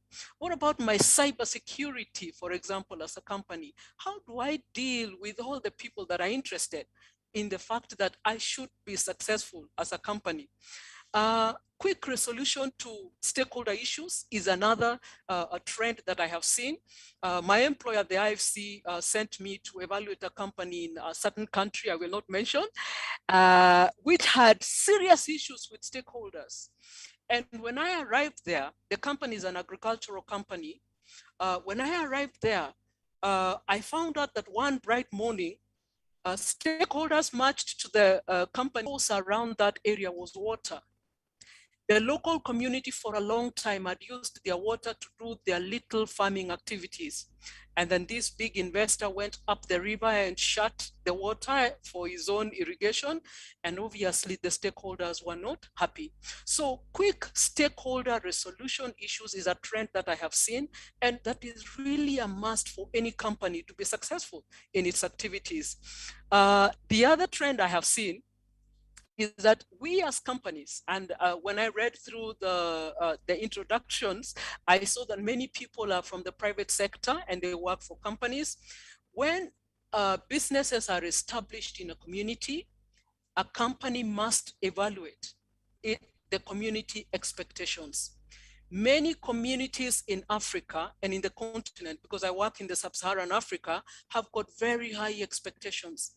When, let's say, a company establishes its mining or its soda production or whatever it is in the community, the list is endless in terms of the community expectations, from education to health to employment to just being treated nicely, etc. Both monetary and non-monetary expectations are there. So the trend I have seen for successful companies is that they must be very aware of those expectations, and they must make every effort to meet those expectations. Community engagement on an ongoing basis is really important for any company to succeed. To give information to the company, this is what we are doing, this is how we are doing it, this is how it will affect you, this is how it will benefit you, and also get for the companies to get, you know, the vibes back from the community. What is the community thinking? How acceptable is our business to that community? How can we improve the relations? What about employing their people? Have we been tilted to this direction or the other? So really companies are now being required to be very aware of all those stakeholders. One, governed well. Number two, at the very highest, met. Yeah, so if you meet all those, then you will be having the stakeholder at the center. Certainly a very important question. Thank you for asking it. I hope I've shed some light on the question that you asked. Thank you. Yes, definitely. I think very, very interesting insights that you've shared. And I love the examples that you've also brought, because I think that just also brings the, you know, African reality that, you know, companies here in Nigeria face on a day-to-day into into light and into consideration as well.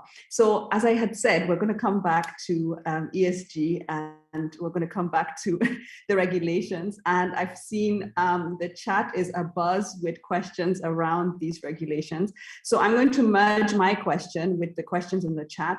So my question is,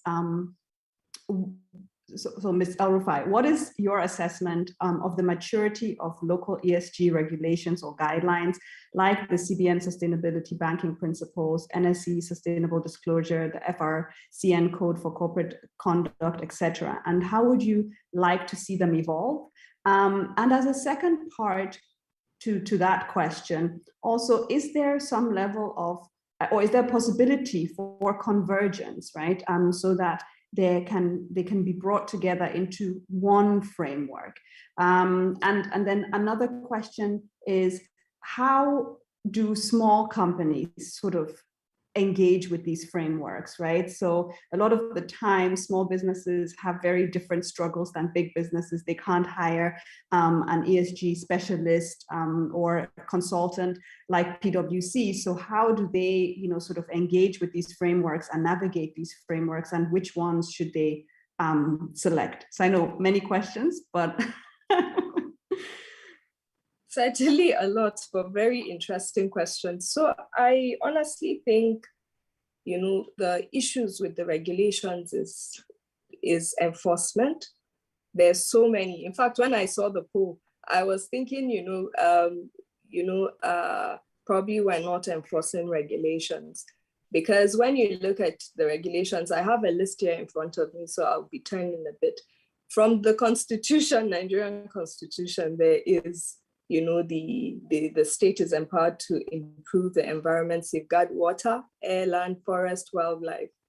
So you move down, there's Environmental Impact Act, we move down, there's National Policy on the Environment, there's Policy on Climate Change, there is Oil in Navigable Waters, there is, the Water Resources Act, there's so many harmful waste, solid waste and human waste, down to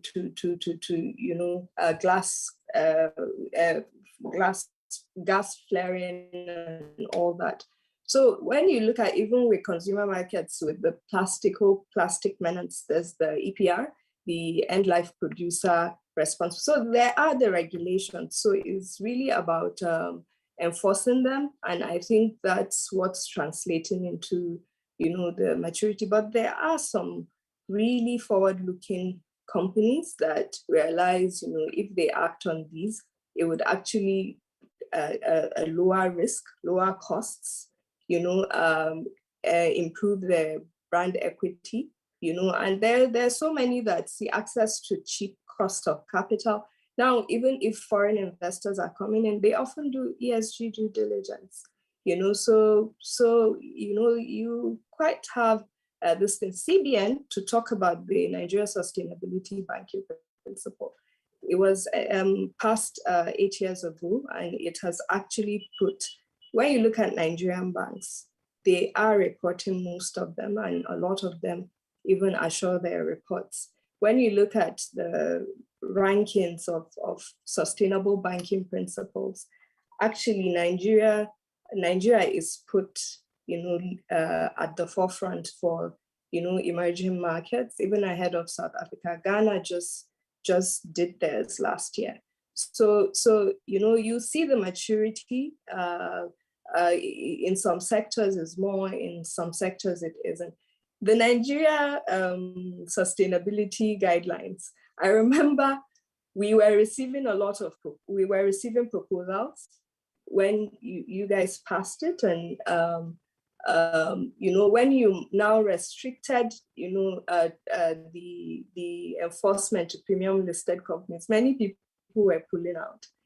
So I remember even going to have a chat. I think the span of compliance, the scope, the companies, I think it should be enforced to all listed companies because of the ESG fitness of these companies, because many people will realize late, the cost of inaction, so to even help. So regulations need to be enforced more, and it needs to listen. So that's on the distance. So the evolution, I expect it to be fast. We're seeing it already. It's honestly happening at an accelerated pace, you know.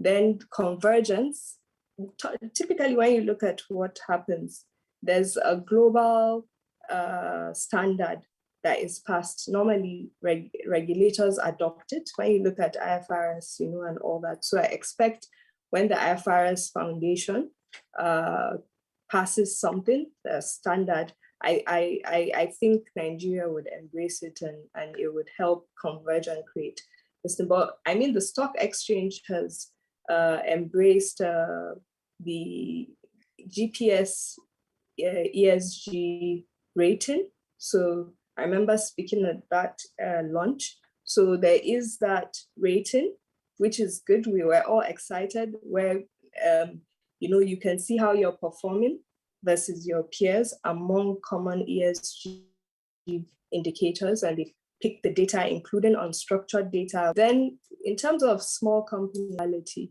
it's not cumbersome. A small company can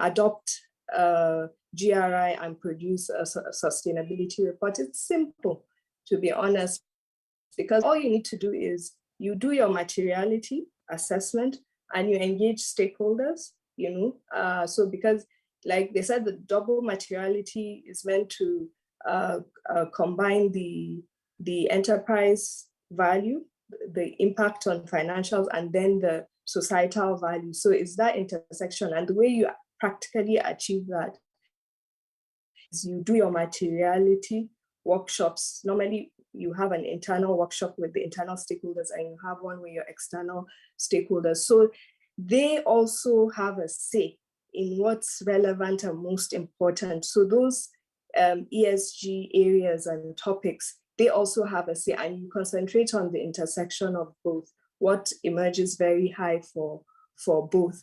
So it's a simple process. You do the materiality, you now have your topics.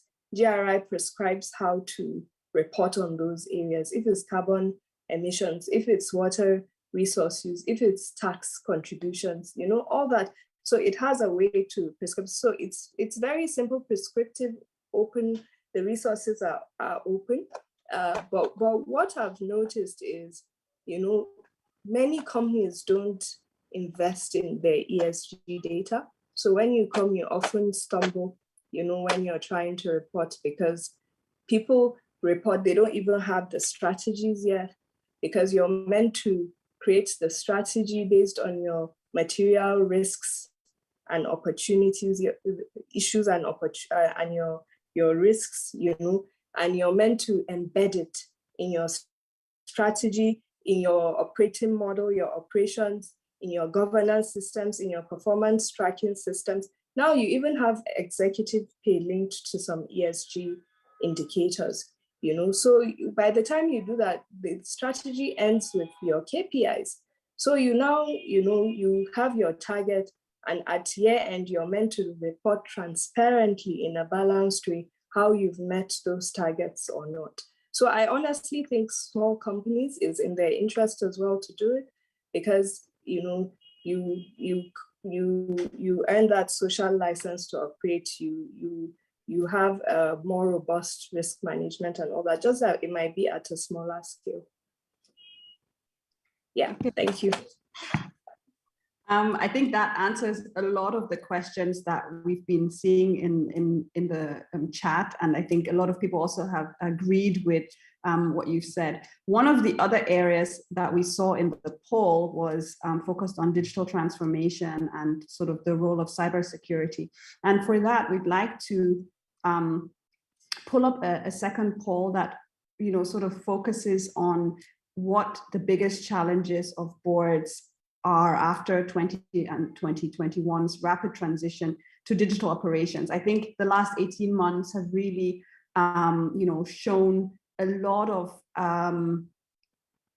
interesting times, and you know, we've seen that sort of digital transformation is no longer that abstract term or some kind of buzzword of the future, it's become a critical component to every corporate strategy.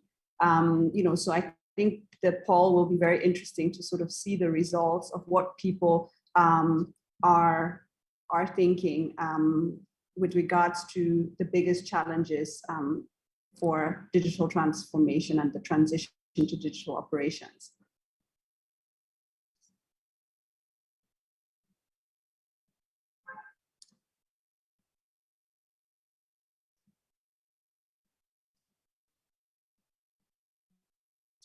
All right, we'll give it another 30 seconds and then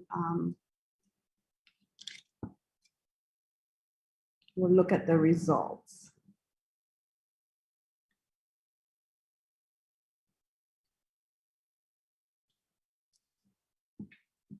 All right, I think we can display the results now, please.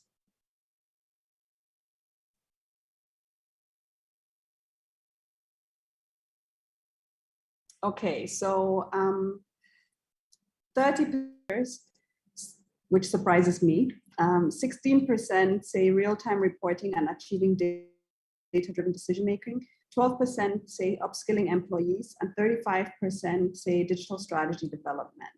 Okay, and then 1% say other. So I think this is a really very interesting result and a little bit unexpected, I find. So I'd like to ask Mr. Shobanjo what trends he sees in boardrooms of listed companies with regards to digital transformation and digital resilience, and how does traditional corporate governance, both within organizations and from sort of the regulator standpoint, have to adopt to align with these agile and accelerated new business environments? Okay, I think that's a very interesting question. I think that the digital transformation is actually something that has become a necessity. I think if we go back to 2020, a lot of companies probably had it as one of their top priority areas, but when the COVID pandemic lockdown was initiated, what we found was a lot of companies were forced to accelerate their digital transformation strategy. I'll give you a few examples. So in the first instance, in the lockdown, there was obviously no movement. People couldn't move around as freely as they would have normally. And what that meant is, in terms of business as usual, even how to continue to conduct their businesses, how to conduct things like their annual general meetings, how to conduct their regulatory filings, and the normal business as usual operations, everything had to become digital. And so what we found was the regulators had to get together very quickly to initiate a new set of regulation to enable companies conduct their meetings virtually, and obviously voting via proxies and things like that. We had to engage very quickly with the CAC to issue out very quick guidelines to govern that process. Fortunately for us at the exchange, we had embarked on our digital strategy, transformation strategy a few years earlier. And so filing of regulatory reporting was already done by ex-issuer, so companies could stay from their offices and or from their homes. And the need for digital transformation, I mean, that is something that can no longer be ignored. I think that most companies now, if you go around and ask in terms of what their priority is, I think that would be one of the main things. And it's interesting that the poll has suggested that it's a major challenge that people are going to have to deal with, because a lot of it is obviously heavy on the tech, on technology, infrastructure, and all of those types of things. I also should note that because we are operating within the construct of the fourth industrial revolution, which is really the digital age, a lot of companies continue to invest in technologies, in different types of technologies to enable them move, as you've said, in a very agile manner, to be in a way that you just wouldn't have known a few years ago.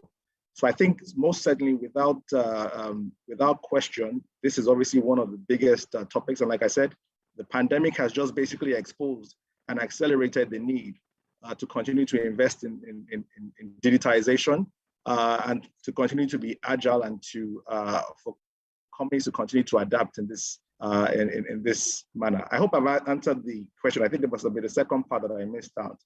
I wasn't quite. Okay, let me just go back to the question quickly. Yeah, so it was basically the trends in the boardrooms and how traditional corporate governance has to adapt. So I think you've actually answered the question fully. I would like to just ask a quick follow-up to that, right? So boards globally are beginning to really view processes like data management and cybersecurity and collaboration more holistically. What shifts or changes are you also seeing in the operations of corporate governance practices? So you've already alluded to some of them in terms of, sort of everything going digital. But what are the strategies of analytics play in the Nigerian boardroom today? They say data is the new oil, as it were. It's obviously something that every organization is looking to see how they can use just to enhance their business processes, access to how they serve their customers, what the trends, how your customers are reacting, and how you can serve them better. And I think that the companies that are able to adapt and mine the data and use that data more intelligently are obviously able to be more customer-centric and be able to serve their customers more effectively. Around the exchange, I must say that the exchange's role around corporate governance is one of a disclosure regime. So it's pretty much about just for companies to just be transparent and to disclose some of their key activities. But what I must say is that the companies that have the highest or that subscribe to the highest set of corporate governance are always rewarded by the market. So in other words, investors are very appreciative. And you see that in the share price. It's always reflected back in the share price. So the company that subscribes to these new trends or these ways of corporate governance, the highest standards, would always be rewarded by customers. And those companies are obviously more sustainable than their peers. So that's another way to look at it. But most certainly, big data, even at the exchange, is something that we continue to invest in. We continue to look at how we can extract data, how we can serve the millions of customers, both local and foreign, that we serve, how we can serve them better, how we can provide better products and services to them. And I believe that it's the same way that most of the companies that are listed on the exchange also continue to look after their customers. Thank you very much. Thank you so much. And you alluded to something that's really, really critical, right? So the digitally savvy boards usually outperform others significantly. And there's some really critical metrics that sort of measure that. And one of them is revenue growth, return on assets, and market cap growth, right? And I think that there we're really sort of seeing that as a board, you have to have digitally savvy board members that are ready to ask those really hard questions and that really understand what is digital strategy all about. So Ms. Lumumba, I would like to ask you, you do a lot of board evaluations and board trainings.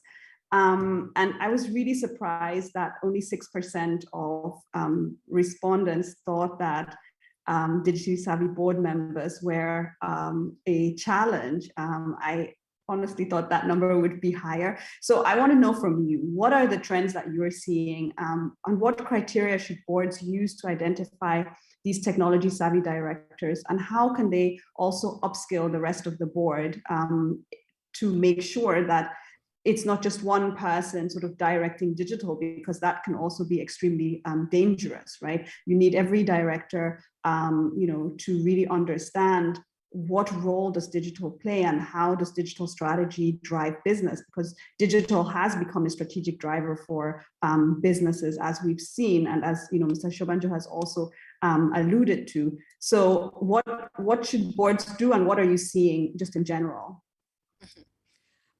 So a very important question. And of course, again, let me retaliate what you have said, that the poll surprised me because prior to the pandemic, for sure. Digital issues were something you could have if you could afford it, because people went to the office, they worked face to face, they supplied, they got their data, they got their raw materials, and they recorded even in hand. And now come in the pandemic, which throws the board into a space that the board had not, many boards across Africa actually, including many organizations like the one I work for, had not anticipated. Nobody saw this coming. And we lived our life very comfortably. We were assured of the spaces that we had, that we could work in. And so this pandemic and the growth and the developments that we have had for nearly 2 years now, not only affirmed the important role of the board as the highest organ within companies and organizations that really made decisions for moving the company forward. And that role was challenged.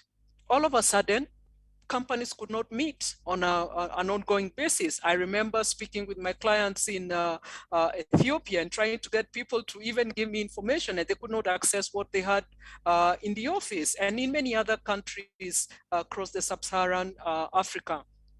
And so the trend we saw is that companies that had invested in the digital space and in innovation quickly got onto their feet and they moved on.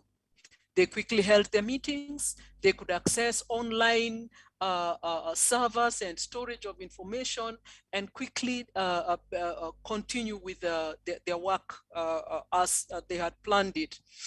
We also saw a trend where companies that had not invested in the digital space, that were not innovating, that were not online, for example, that did not store all their information, their data online at all, really struggled to go back to the hard copies of the information and keep their business moving forward, including simple things like addresses that were people copied from the file and simply put onto, and maybe wrote out orders, etc., with their hands. And so I also saw a trend where people needed, or boards got together and quickly looked at their business strategies and changed them or affirmed them, or simply went on to get strategies for improving them. And so it is important now, as we have been taught, that boards and management, the whole organization, must be digitally savvy. That one is, there's no going back, because I don't think we will ever go back to what we had. I have seen companies give up their rental space because they have realized that people can deliver from their houses. I have worked from my house where I am right now for the past 2 years, and have been able to work across the sub-Saharan region and in many other places without going to the client's site. And so what can boards do or companies do to catch up on that space? I have seen companies train their board members, call upon the companies and the top management to provide to make budgetary provisions to ensure that that is an agenda now in the board around that. In policy, I saw many of the parastatals or state-owned enterprises that were a little behind, not being able to quickly catch up. But I also saw blue chips. I saw banks and other big organizations and corporations quickly get onto their feet and run along.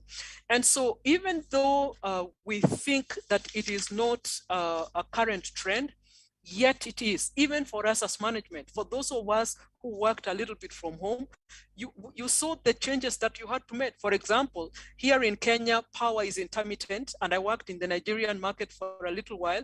I know that power was also intermittent. What did we need to do? We needed to come up with inverters and other power supporting gadgets to help us be in meetings for a long time without interruption.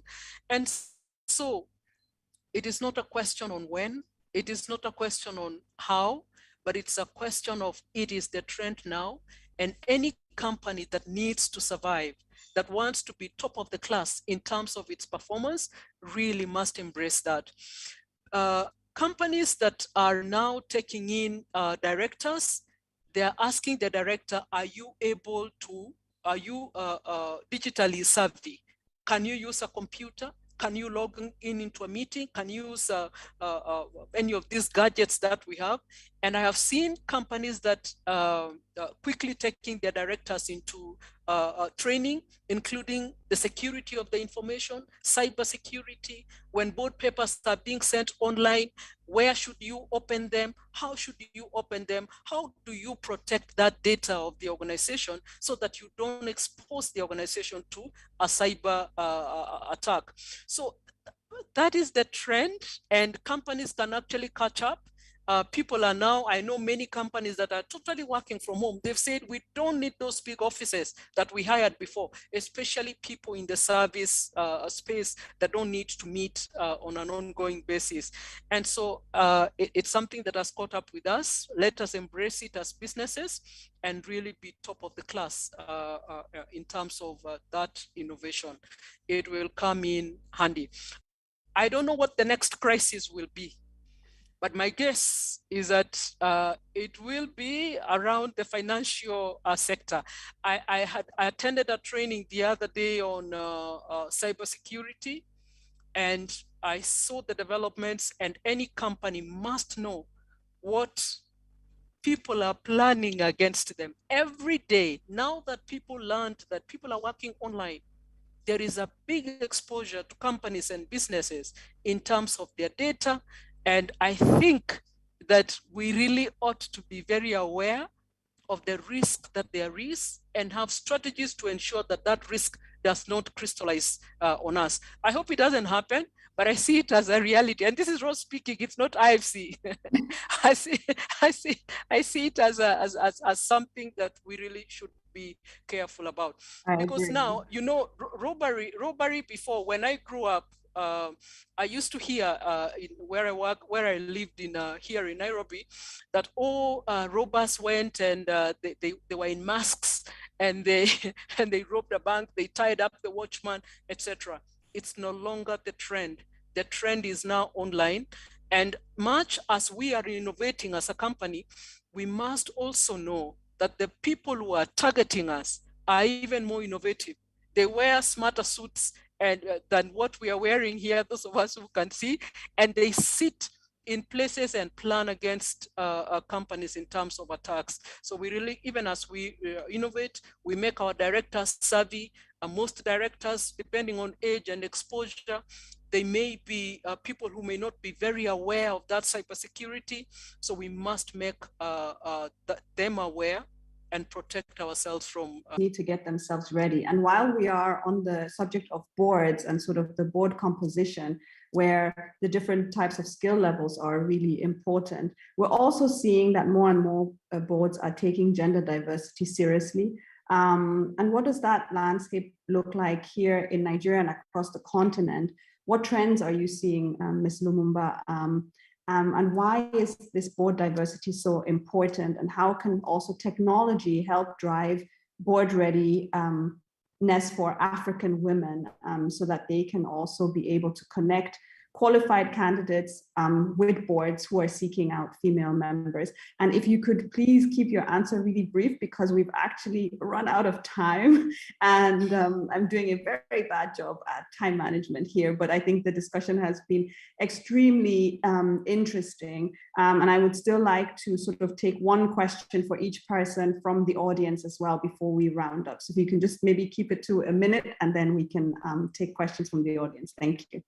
Okay, thank you. So gender diversity is one of those diversities that I am seeing organizations take up to ensure that they have got female representation on the board and at top management.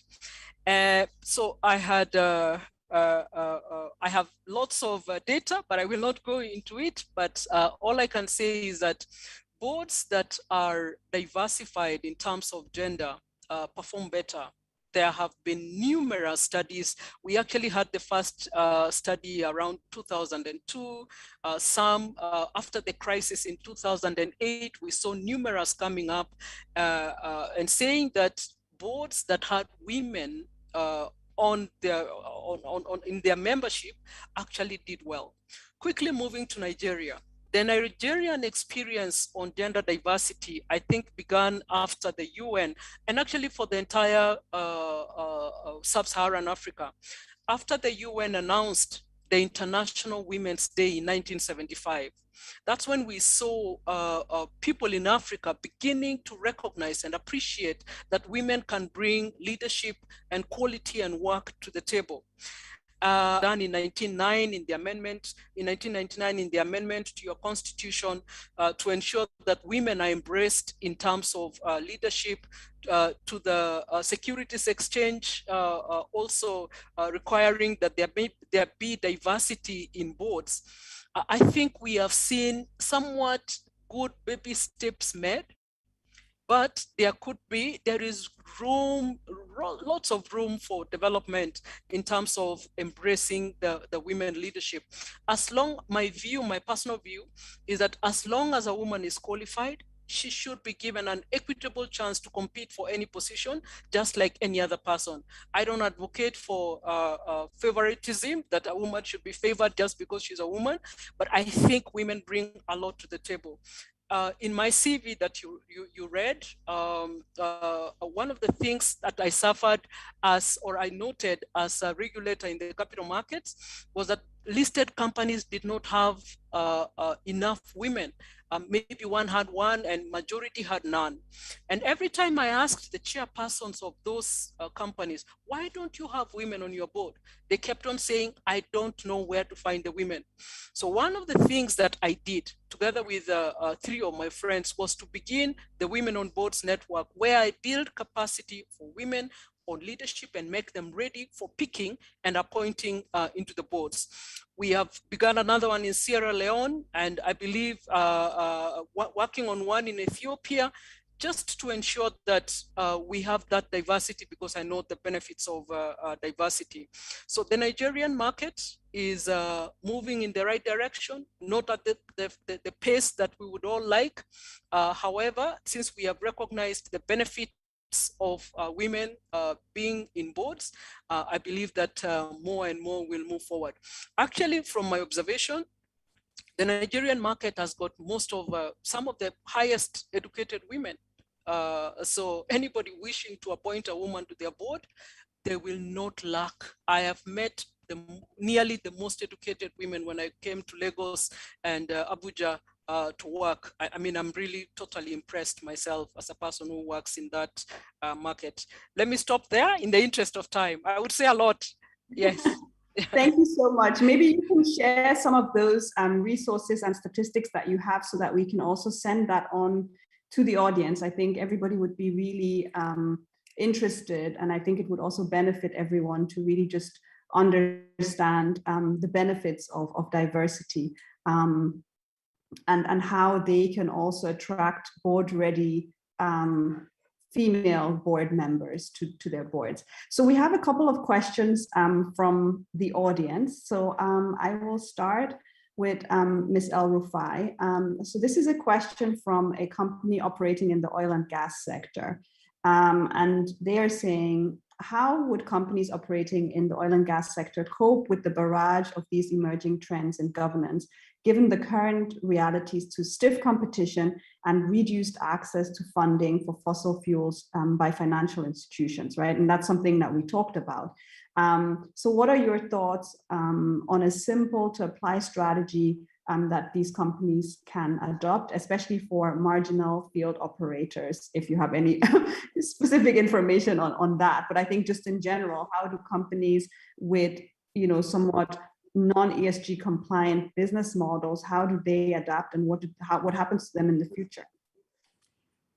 They have no option, honestly, but to re-strategize, to go back, and think of the future of energy sector. It's definitely one of the sectors that would be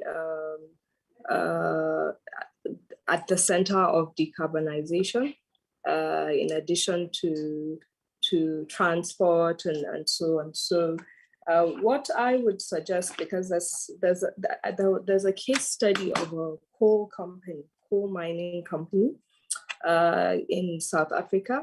And I remember I attended an event and the CEO was presenting their case on what they're doing. So when you look at the energy sector and the whole transition, which of course access to capital is one of the things affecting them, there is just transition. And when you look at the future of oil in Africa, you can say in the medium demand to continue to meet the immediate and the medium-term needs, and then they have a new business model around renewable energy. And one of the things they need to do, like Kerrie mentioned, is they need to have their transition strategy. Their whether carbon neutrality or this thing, So there is I think any smart company in fossil fuel would try to come up with a transition plan to a better business model, but they have to do a proper strategy, look at the disruption scenario that they should expect and develop a transition plan. And they need to, that's why when I saw the Petroleum Industry Act, I honestly didn't see that transition come out well, probably because the bill was in the pipeline for some time. But I mean, there's no choice but to start diversifying, and coming up with a new business model. Yeah, but I think there should still be some investors out there that would be interested in those investors, and then try to future-proof their company, investing in digital systems and in a renewable energy business model. Thank you. Thank you so much. Okay, so we have a couple of questions around stakeholder engagement for Ms. Lumumba. So, you had spoken about stakeholder engagement, and I think some people wanted to know how does the stakeholder engagement and the stakeholder centricity that we talked about, how does it differ from the usual stakeholder management that every company should be engaging with? And the second question is around stakeholder engagement is always important to the success of companies. What do you think of the government way of doing business in Nigeria? So I think this is basically about the public sector and what role they also play when it comes to stakeholder engagement. So if you could speak to those quickly, thank you. Okay, thank you. Let me begin with the first one, where I believe the person asking is asking how different is it? I think the major difference is that now it is being done very intentionally. And the same effort that was made to satisfy the shareholder need is now being applied, or it's being spread around to ensure that all the stakeholders are treated not with equality, but with them in mind. As the business strategy is being developed, you're thinking about every stakeholder and what their need is. Previously, it's the shareholder that we really just spoke about and said, the shareholder has given us his capital, so he needs a return. Now, everybody has a return. So the companies I am seeing are engaging stakeholders well is asking, so what is that return? What return does the government want? What return do employees want? What return do suppliers want, etc.? And if we don't give that return, how will that affect us? In this digital savvy world, I saw a bank nearly shut down by stakeholders called account holders. One time, somebody went to the bank and they were not treated well, and they began on Twitter, tweeting on their experience at the bank. In 2 days' time, there were people, taking off their accounts to other banks and nearly taking the bank on a run. So the question now is, for the bank, what role do our bank account holders play? How important is it? How successful will be our treatment to them? I mean, how will it affect our success, how we treat them? That one person who walks into the banking hall and is not happy, what can they do? So the dynamics have changed, especially with the way information and data is now moving around. And so companies now need to embrace that and ensure that they satisfy the stakeholder needs, whoever it is, even the government. However mundane it looks like, their need is once they give you a license, you go away. Now governments are taking it a notch higher and wondering what you're doing and wanting to look at your report. And just to add a little bit on the sustainability report, which we've been talking about, it is actually telling your story yourself. If you don't tell that story, somebody is going to tell you a story for you. And you can believe when somebody tells your story for you, they will emphasize areas that you don't want emphasized, and they will bring down areas that you thought you had done so well. So it's something that I have seen being embraced, and we really must embrace around. Doing business for government. I have a Rose opinion and an IFC opinion. So let's talk about the IFC opinion. Governments are important, and they really do what? They really are there. And if you look at the genesis of how government began providing services for those of us who lived, whose countries were under the colonization, and after that left, government set up businesses to fill that gap. I don't know if they have what it takes to actually run those enterprises and provide those services, because many companies in Africa, you have governments providing power, governments providing water, governments providing many services which are there. And so for that to be successful, they need to embrace all these principles we have spoken about here today, so that they can actually function like any other public, private company, in order for them to also have their stakeholders and the success. You can imagine if the government thought about what do the power consumers in Nigeria need, and they think about you as they're developing their strategy and actually fulfill it. It will be a beautiful thing that will come up. What do the tax holders want, for example? Yeah, how people, the taxpayers, what do they want? If the strategy will be created around that, we would have a totally different way of dealing with things. Yeah, so yes, these principles are here, and anybody who needs to be successful, you really must embrace it. Otherwise, you will be working from a very misinformed position, and it will actually affect your success. And if you practically look around, you will see that people who have embraced, they move ahead very well, either in the provision of service or products or goods. And those who haven't, we have the results just before our eyes. Thank you so much. There's one more question for you, which is about the platform for board-ready African women. If you could just maybe put some details in the chat for everyone to see what the name of the platform is, and I guess also how women can be part of that platform. So moving on to Mr. Shobanjo, there's one question here about the disparities between corporate governance in the private and public sector. and how can we sort of begin to balance those out? What is your take on that?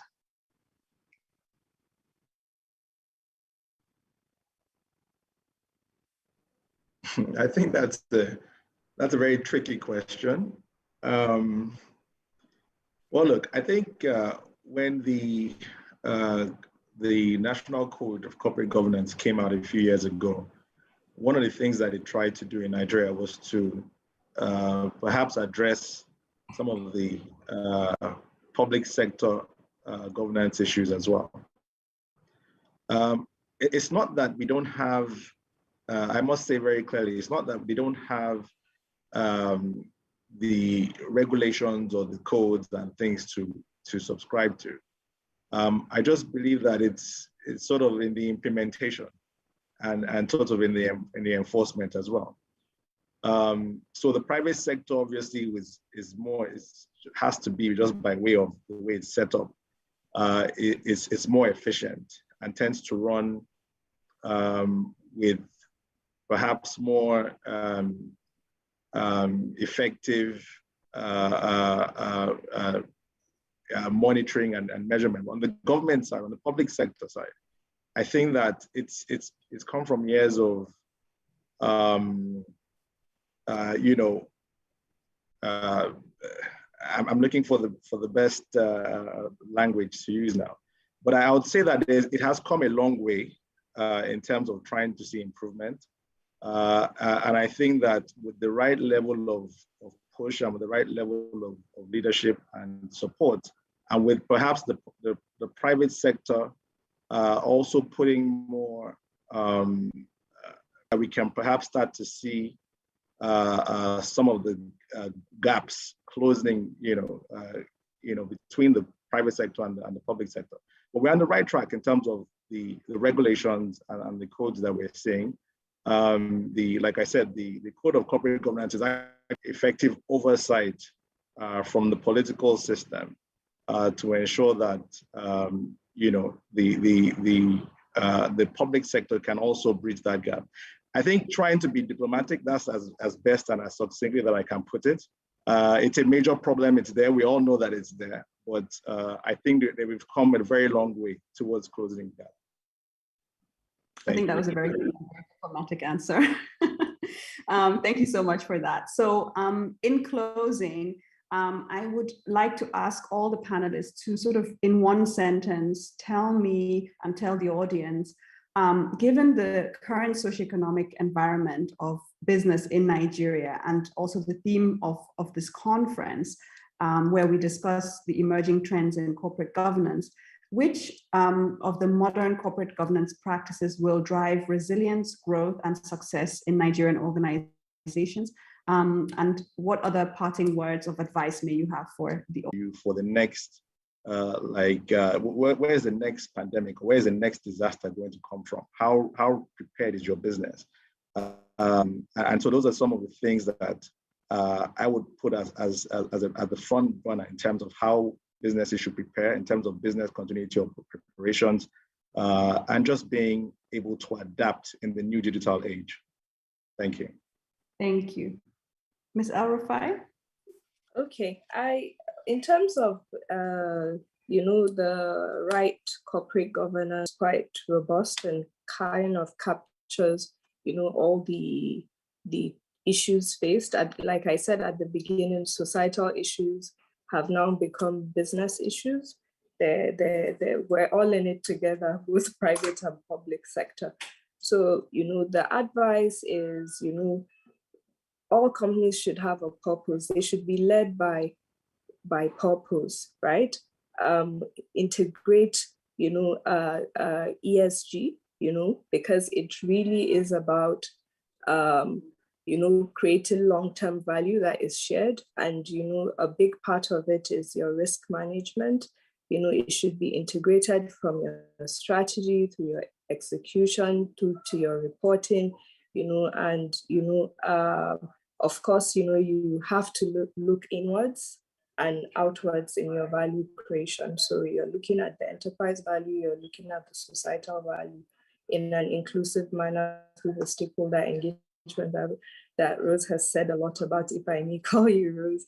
Then of course, upskilling and building capacity. A lot of reasons why people are not tech savvy, because they're scared, they're not upskilled.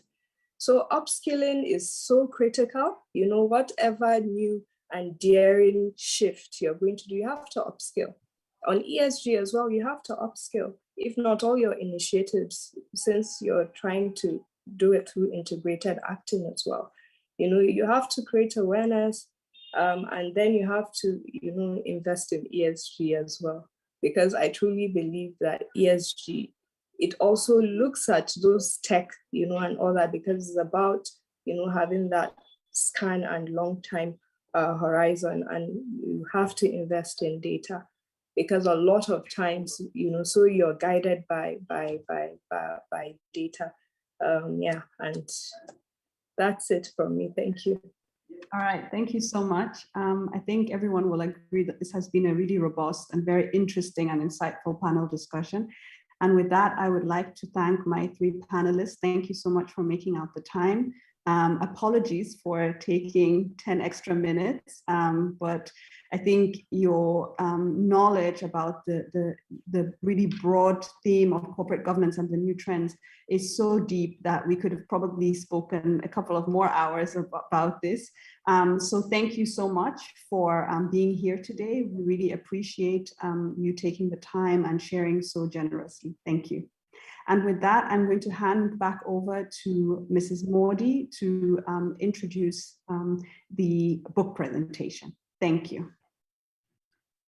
Thank you very much, Mrs. Begho, and thank you to our panelists.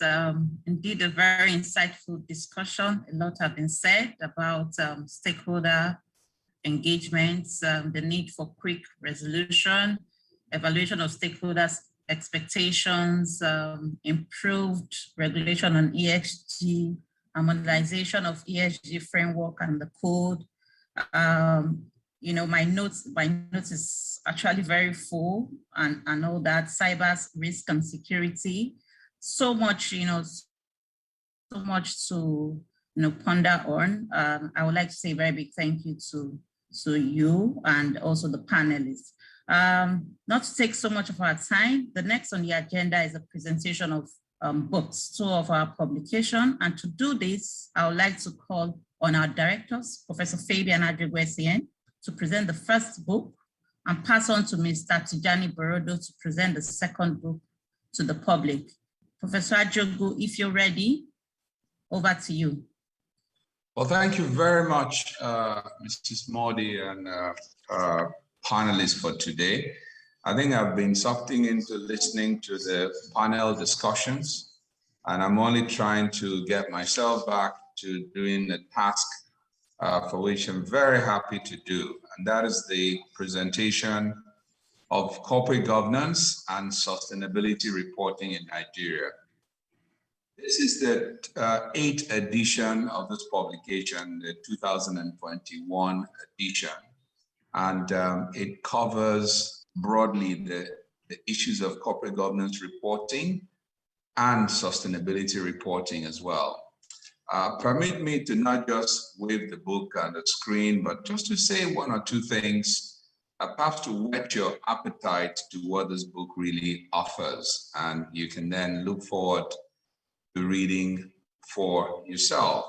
So it does cover a list of 30 most capitalized companies on the exchange. And the choice of that selection was not just to deal with the big club, but was to deal qualitatively with the bulk of the market in terms of what reporting is. You would remember that when one of the panelists, Sapopola, spoke, talked about you know, the market rewarding good corporate governance practices in terms of either your share price or patronage or so. And that is so true from what we see here through the report. Forward to this edition was written by Ms. Tinu Ade-Awe, the CEO of the Nigerian Exchange Regulation Limited. and support for the publication has come largely from the Central Bank of Nigeria, the Dangote Group, Zenith Bank PLC, and 11 PLC. So there was a very interesting introduction by PwC's team, Zainab Yunusa, Ms. El-Rufai, Mr. Panelist, in the introductory article put in the book, divided into 3 parts.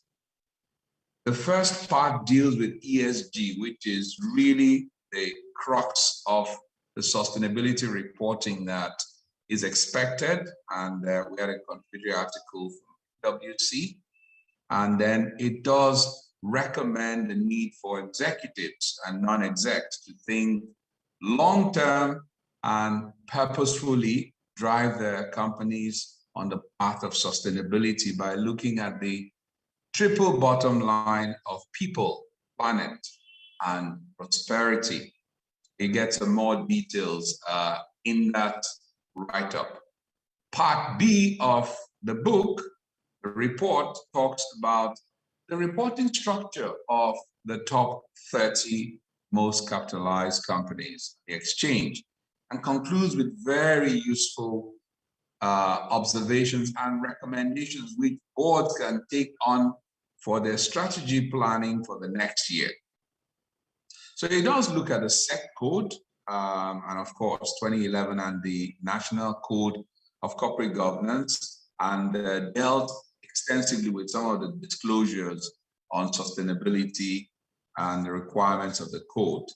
The third part, part C, is very interesting. It's a pictorial analysis of the featured companies' compliance on sustainability reporting in line with the National Code and the Sustainability Disclosure Guidelines issued by the Nigerian Exchange Limited, and concludes with a sectoral analysis of the 30 companies in the industries they played.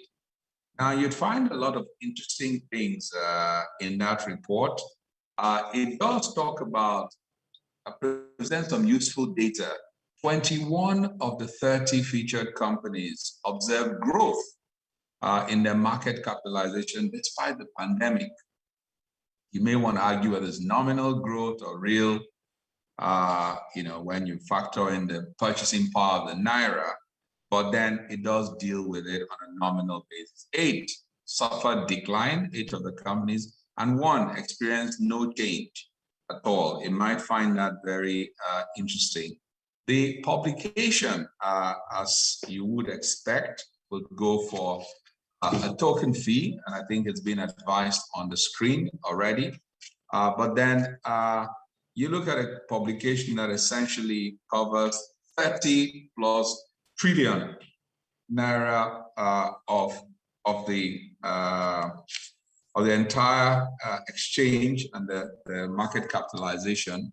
I would pause here and withhold part of my excitement for this wonderful publication by the Society for Corporate Governance and do strictly what I've been asked to do, which is to present, and I hereby present the book, the report, Corporate Governance and Sustainability Reporting in Nigeria, a review of the 30 most capitalized companies on the Nigerian exchange for 2021. I'd like to congratulate the chairman, the board, the president of the society, fellows of the society, and members, and all conference attendees for this work of excellence. Thank you very much. Thank you very much, Professor Fabian Ajugwesian. I would then like to move on to Mr. Tijani Borodo to do us the honors in presenting the second publication. Mr. Borodo, if you're ready, over to you, sir. The second publication.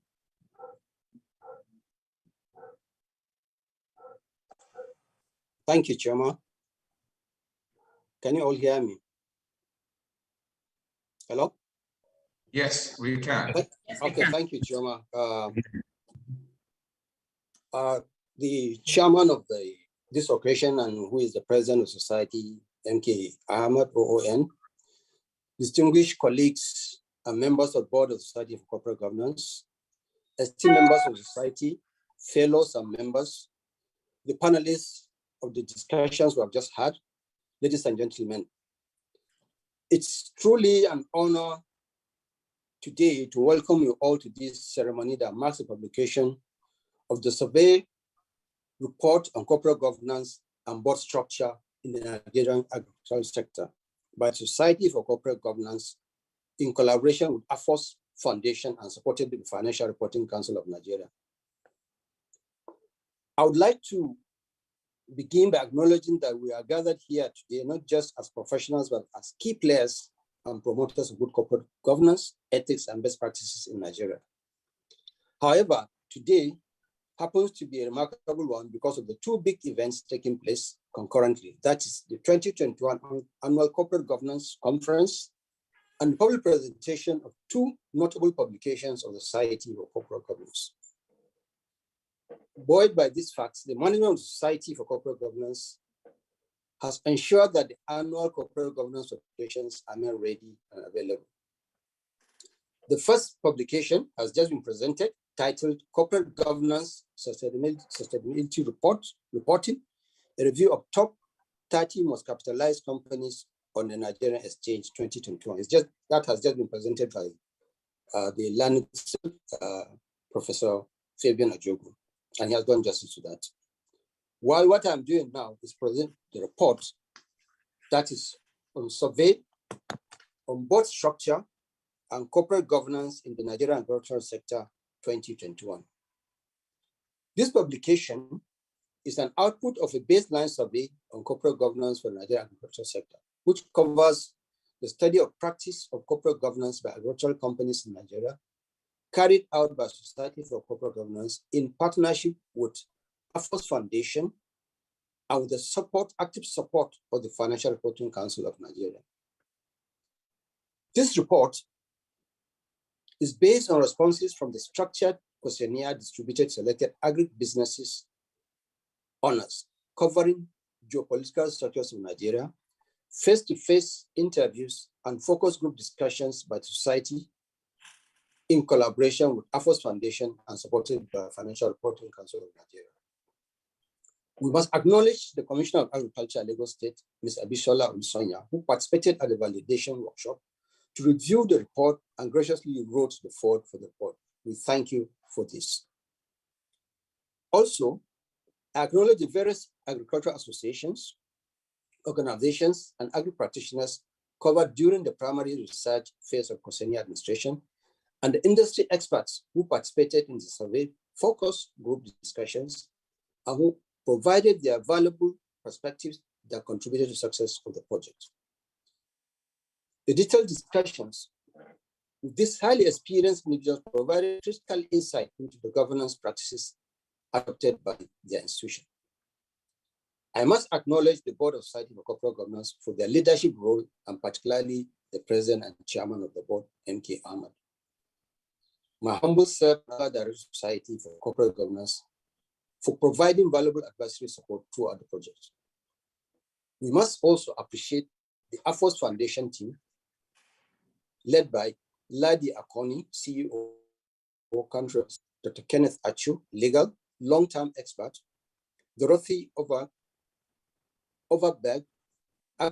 long-term expert, Samson Fajure, monitoring, evaluation, and compliance specialist, and the former agri-industry coordinator, Professor Olami Kri, for their invaluable guidance. Of course, Dr. Nelson Moka of the Corporate Governance Directorate Financial Reporting Council for his immense support, and Dr. Ikechukwu Kelekume for moderating the first group discussion and professional advice throughout the project. The research team of the Society for Corporate Governance for its support in designing the survey framework, providing insight and expertise that greatly assisted in undertaking the survey. Ladies and gentlemen, it's not easy at such an occasion as this to list down all the outcomes of this survey. One may want to talk about all the recommendations gotten from this survey. I indeed admit being challenged by this research project, as I cannot but help thinking that I must also be change agent in the agri space, that I must do my best from my own standpoint regardless. Some of the findings of the research work include the need for intensive sensitization on the benefits of corporate governance to agricultural sector, ensure agricultural and agro-allied companies are more aligned to corporate governance regulatory frameworks to improve their business value, as well as ensure that activities, policies, and processes of agro-allied companies are economically, environmentally, socially sustainable, and much more. I've been reflecting on agricultural sector. The population is growing exponentially, and this means more food and drink is needed. One of the biggest problems today is knowing how we feed tomorrow. Not only tomorrow, but even today, over 200 million people. A huge part of the agri sector is devoted to solving this problem. And if you are part of it, you may well be making history. Like every industry, agriculture does have its ups and downs, and it really does make a difference if you do your research into the sector and hold the future. In the long term, demand for agriculture is only going to rise, and the job opportunities and benefits will too.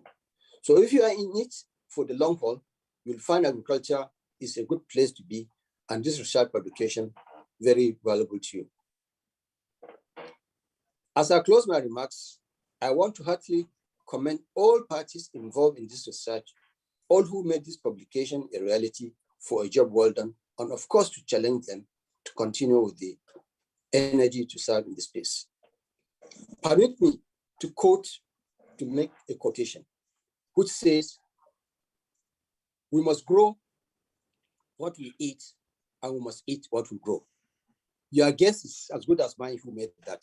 If you haven't gotten it right, it's President Muhammad Buhari. That underscores the importance of such service.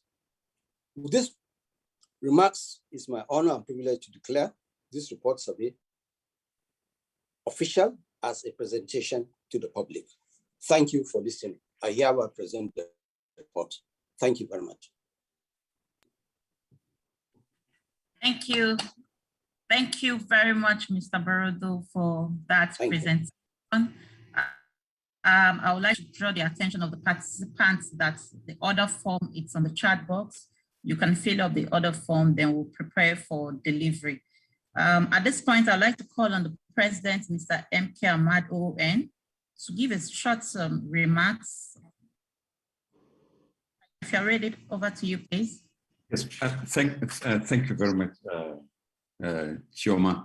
And of course, as usual, thank you very much, panel of discussants, including our director, Nkemdilim, and of course, our colleagues that have just presented the books. I think it's an honor and privilege, and to also acknowledge that Kerrie's participation has, perhaps for the first time, attracted over 300 participants to our conference. I think that, for me,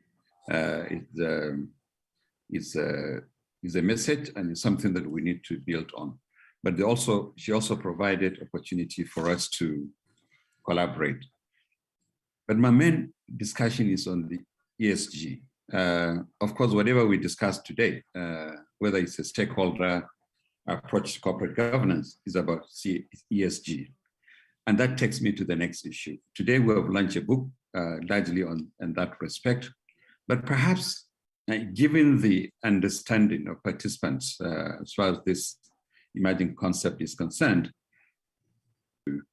to assist us, and particularly in respect of SMEs, basically. And perhaps that may also be an opportunity to now deep dive in terms of practices in Nigeria, whether at a corporate level or perhaps at a much smaller level. So once again, distinguished members of panelists, and of course our colleagues director that have made this possible, we want to thank you very much. Thank you. Thank you. Thank you very much, sir. Thank you very much. So at this point, I'd like to call on our director, Ms. Claire Umashe, to attend this. Ms. Umashe, over to you, ma'am. Thank you very much, Chioma. And good afternoon to shareholders. So very highly honored and privileged to be giving this vote of thanks on this remarkable occasion. It is a very big day for the Society of Corporate Governance Nigeria.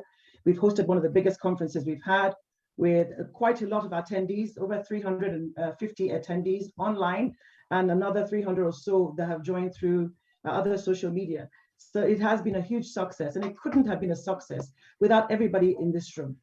So we've had a very insightful conference covering and doing a deep dive on the topic of emerging trends in corporate governance on ESG, board diversity, regulations, foreign direct investments, and digital transformation.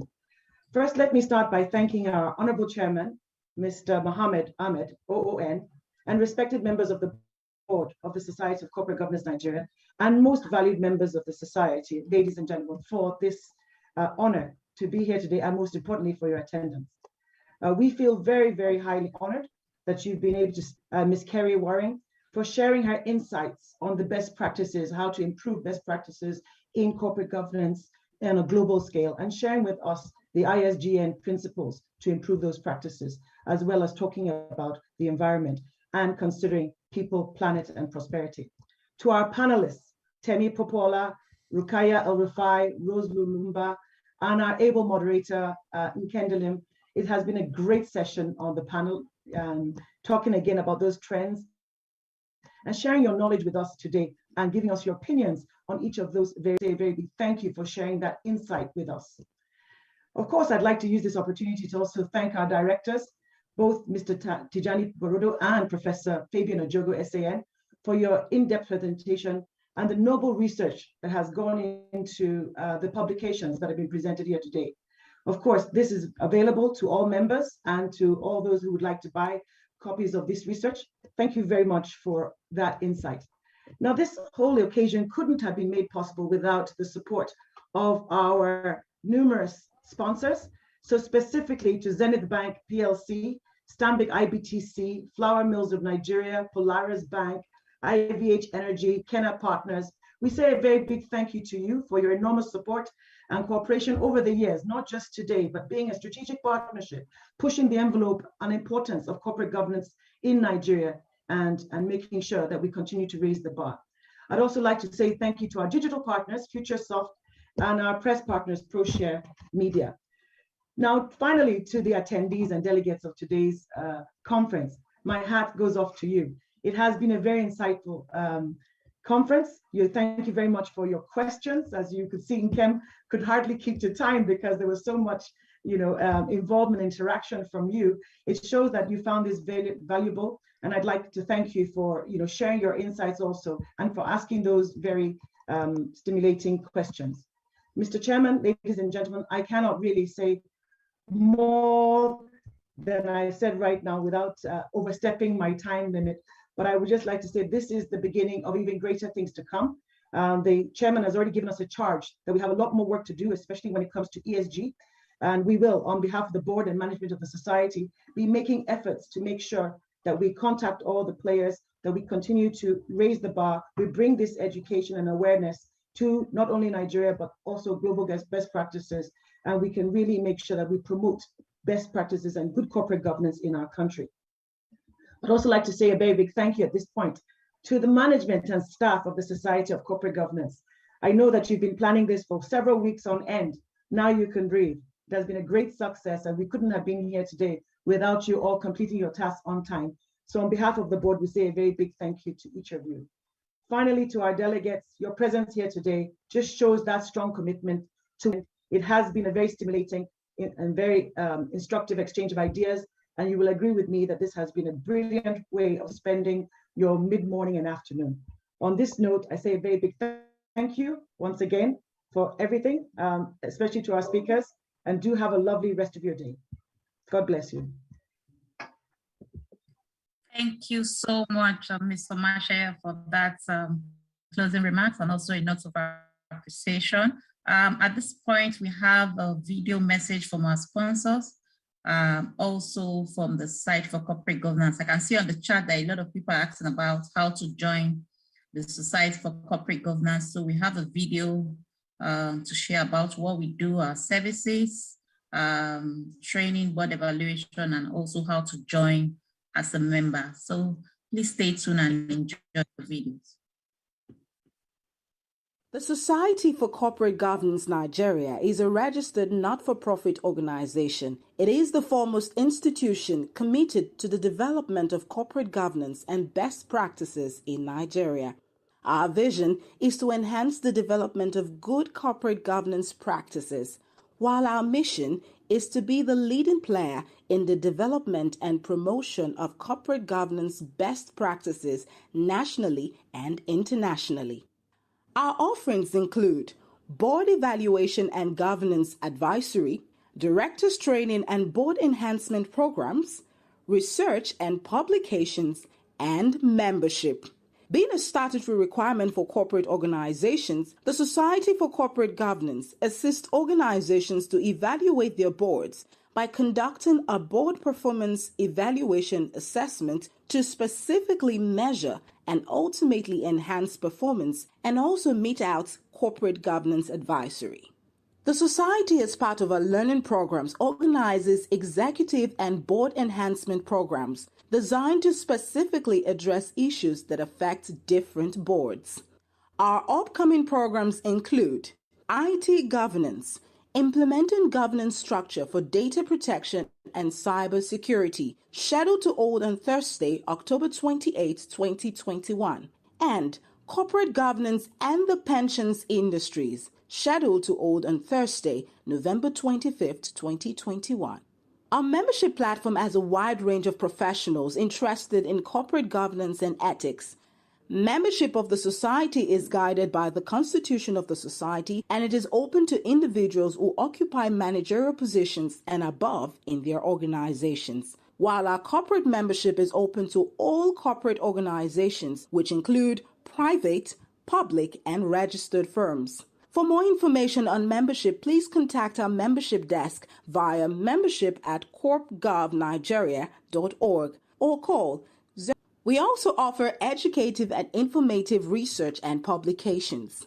Our available publications include Biannual Journal of Corporate Governance, Company Secretary's Guide on Corporate Governance, 2nd edition, Corporate Governance and Regulatory Compliance, The Regulator, Regulations, and the Regulated, Corporate Governance and Sustainability Reporting in Nigeria, a review of 30 most capitalized companies on Nigerian Stock Exchange 2020, Corporate Governance Reporting in Nigeria 2019, Director's Handbook on Corporate Governance, Leading an Effective Board, the Chairman's Guide, Understanding Financial Statements and Reports, a Guide for Directors, Survey on the Board Structure and Corporate Governance for Microfinance Banks in Nigeria. To order any of these titles, please contact us via research@corpgovnigeria.org. Electronic copies of our publications are also available on Okada Books, Kobo Writing Life, and Amazon stores.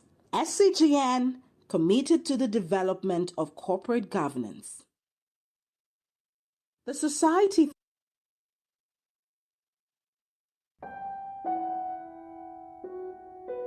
Once upon a time, an idea was born. It grew into one institution with a master plan. Since 1989, IBTC has evolved to become Stanbic IBTC, setting the base as one of the first holding companies in Nigeria. Over the years, we've expanded beyond banking to owning formidable business subsidiaries across 10 industries, all backed up with AAA Fitch rating. From becoming Nigeria's first registered pension fund administrator to being dubbed the best investment bank in Nigeria, the leading wealth manager, and the largest brokerage house in the country. With over 4,000 employees, our presence across the country is further strengthened by our efficient network of digital channels. Our dedication to the Nigerian dream has granted us recognition 44 times by 18 awarding bodies in 6 sectors, igniting possibilities for more Nigerians. And across the seas, we are proud to be champions of exponential trade finance through our partnership with the largest bank in the world, facilitated across 22 sectors. Nigeria is our home, and we are committed to driving her growth. So whatever your dream is, we believe it can be.